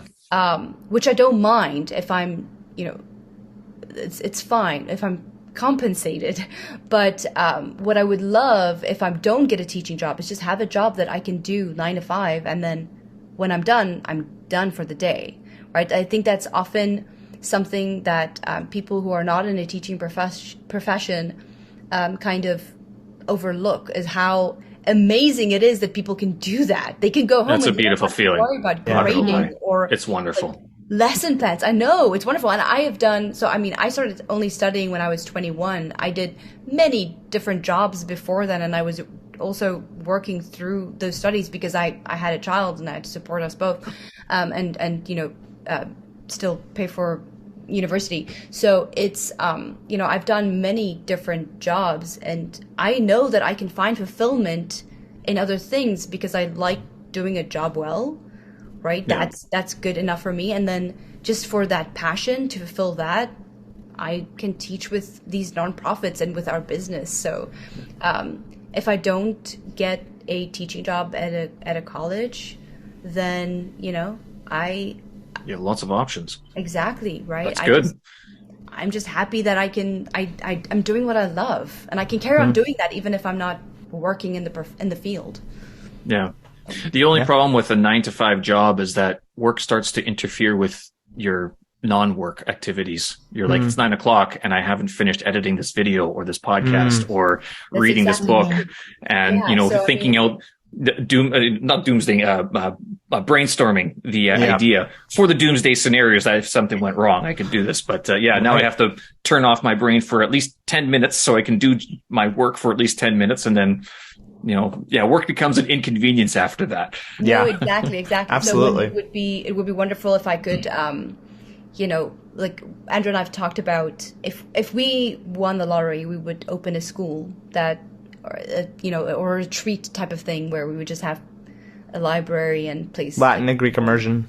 Yep. Yeah, and people just come and they speak Latin and Greek, although awesome. that's what we do. What would the there. difference be between your school and the other schools that are currently offering the same thing? I mean, like we would offer immersion for all ages, and we would offer all subjects taught in Latin, biology, chemistry, math, right? Oh, wow. Yeah. And just It'd be fun. Yeah, just live in that, and that would be Yeah. awesome. Yeah. But yeah. Andrew, going forward, what do you think? I mean, we've already said the PhD, maybe not, but you don't know, of course. What do you see in next couple of years? Right. That's a great question. I mean, like I enjoy a lot of what I do now. I enjoy my job teaching at the high school. I enjoy teaching online through Locke. I enjoy the opportunities that I've been afforded because of our position at Locke. I've been invited to teach at conferences in multiple countries. I've been invited to teach at conferences in the States, right? I've been which I really enjoy doing. Like, I love going to new places, meeting new people, all in Latin, right? And teaching sessions, and it's a really great time. So I love doing that. I think that in the next couple of years, I'd like to more seriously think about creating a Latin program for the summer, in Rome. I would like to do a sort of like, but a true Latin immersion, right? Where we go to Rome, we spend 3 weeks, we are immersed in Latin, and we, read texts, we see sites, we do visits, so on and so forth. Sort of like the Living Latin in Rome experience that I had at Paideia, but entirely in Latin. Because Living Latin in Rome was not a full immersion program, right? Which I think it was a benefit for me at that time. But I would like to be able to open up something that's total immersion and invite people to come hang out in Rome and speak Latin, maybe go to Greece and speak ancient Greek. Those are programs I'd like to get off the ground. I'd also like to start thinking about what sort of media could exist out there in Latin that could bring people at any level of fluency to a higher level of fluency and joyfully, like TV shows, music videos. Like, what are things that we have in other languages that we just don't have in Latin, and how do we make them? So, Friends. Right. Friends, right. right? Amiki, right, exactly. But that would be fun. Like, just, creating, I don't know, even a Latin sitcom. Like, I want to get projects off the ground that are things that we do in our daily lives, but just do them in Latin. Because that's what we do. We already live our lives in Latin. Ilsa, myself, Claire, we do things in Latin every day, right? I just want to provide as much as possible also opportunities for people to be able to use that for their own benefit in learning, right? Yeah. So that's part of it, at least. That's what I want to do, is get some of these pet projects off the ground and get them going. Well, it sounds like you'll be able to do it, because I mean, you've been gaming in you basically, you don't script any of your gaming absolutely live not streams, do you? Zero scripts. Yeah. Claire, you were going to say something? Oh no, I was just going to say that that's like also something also a goal for me is getting some of my half finished projects finished. There's a lot of like writing in Latin and Greek that I'd like to get done and put out there, and videos and all that sort of stuff that I was doing a lot during the pandemic and haven't had, not that the pandemic is over, but haven't had time as my life has gone more in person, to do that as much. But yeah, I love content creating, and all that is super fun. So yeah. Do you guys edit your podcast very much, or is it more just like you record and go? It's mostly record and go. There are times where our laughter gets out of hand, and so we have to pause and stop. There are times where we misspeak because we're human too, and then we swear, and then we edit out the swear, right?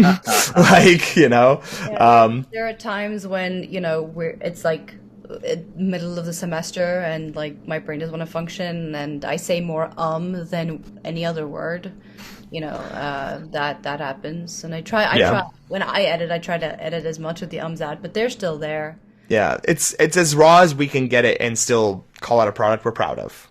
So very little editing goes into it. But Claire, I hear your concern there. It's like I have these projects half finished. One of the reasons I do these podcasts rough and unedited, because if I started editing them, it would never happen. Like I have hard drives full of videos and audio, never edited. I'm like, I just forget it, just publish the thing. That's it. Right. That's the same thing with our gaming streams, right? Is that there are so many amazing YouTubers out there who just, the gaming and Twitch streaming is what they do, and they put it out there and they do tons of amazing editing, and it really does help it. But like, with everything that we do, there's just not enough time to do that. It's not our full-time job. And so it's just, we do the stream, we have fun, we download it, we upload it, we're done. Yeah, I don't even like uploading. I hate it, especially given where I live. Sometimes internet connections can be a little bit dicey. I can imagine. To outside sources. Inside sources aren't so difficult to get to, but it's the outside sources. If I publish them there, it gets a little tough. But I understand. I was going to ask about tenure, but I mean, you've sort of answered the question already that it's up in the air, which is sort of one of the reasons. I think the one of the guys, I was in graduate school with two other guys, so it's three of us total.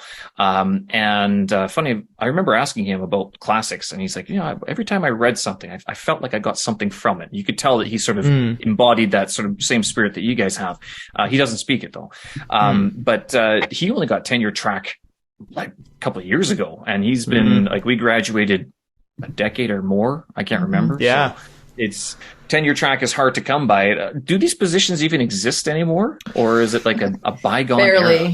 It's barely and for every one there's at least 150 applicants. Definitely. So there actually is right now, if I'm not mistaken, a tenure track position open for a junior Latinist at BU, and they have gotten all the, I don't know how many applications they got or anything like that, but I know that that's something that they have right now. But that's not everywhere, and it is difficult to come by. There are also lots of places, like in South Africa, where I did my undergraduate degree, they don't teach Latin anymore. Very soon after I left, they stopped teaching it. Because for various reasons, right? Because you left. There's no students left. I was the only student in my second and third and fourth year. But no, it's just, the university would freeze the positions. Is when people retire, they just froze those positions, and they never reinstated them at least for classics. No, I don't know how it's happening more and more. Yeah. Well, maybe it's going to change anyway. I mean, first of all, tenure track is going to require you to have your own podcast and YouTube stream. So you've already started that. But going forward, it might be mostly online anyway, in the metaverse. Right, in the metaverse. Oh, goodness. All right. Well, I think we can wrap it up there. Is there anything else that people, like, where can people find you, find your activities, find your publications and offerings? Right, that's great. So for anything lock related, you can go to habesneylock.com, habesnelac.com. I think I spelled that right. And then there are links to all of our social media pages. They're just little icons. You can find our Twitch, our TikTok, our Twitter. We do it all, right? And that's available there for everything that's that related. And our podcasts are available on most platforms: Spotify, Anchor, Apple Podcasts. And Claire, you have your own YouTube channel. Is that correct? I do, yes. I have my YouTube channel is just my name, which is Claire, Clairemieher, Claire Mere.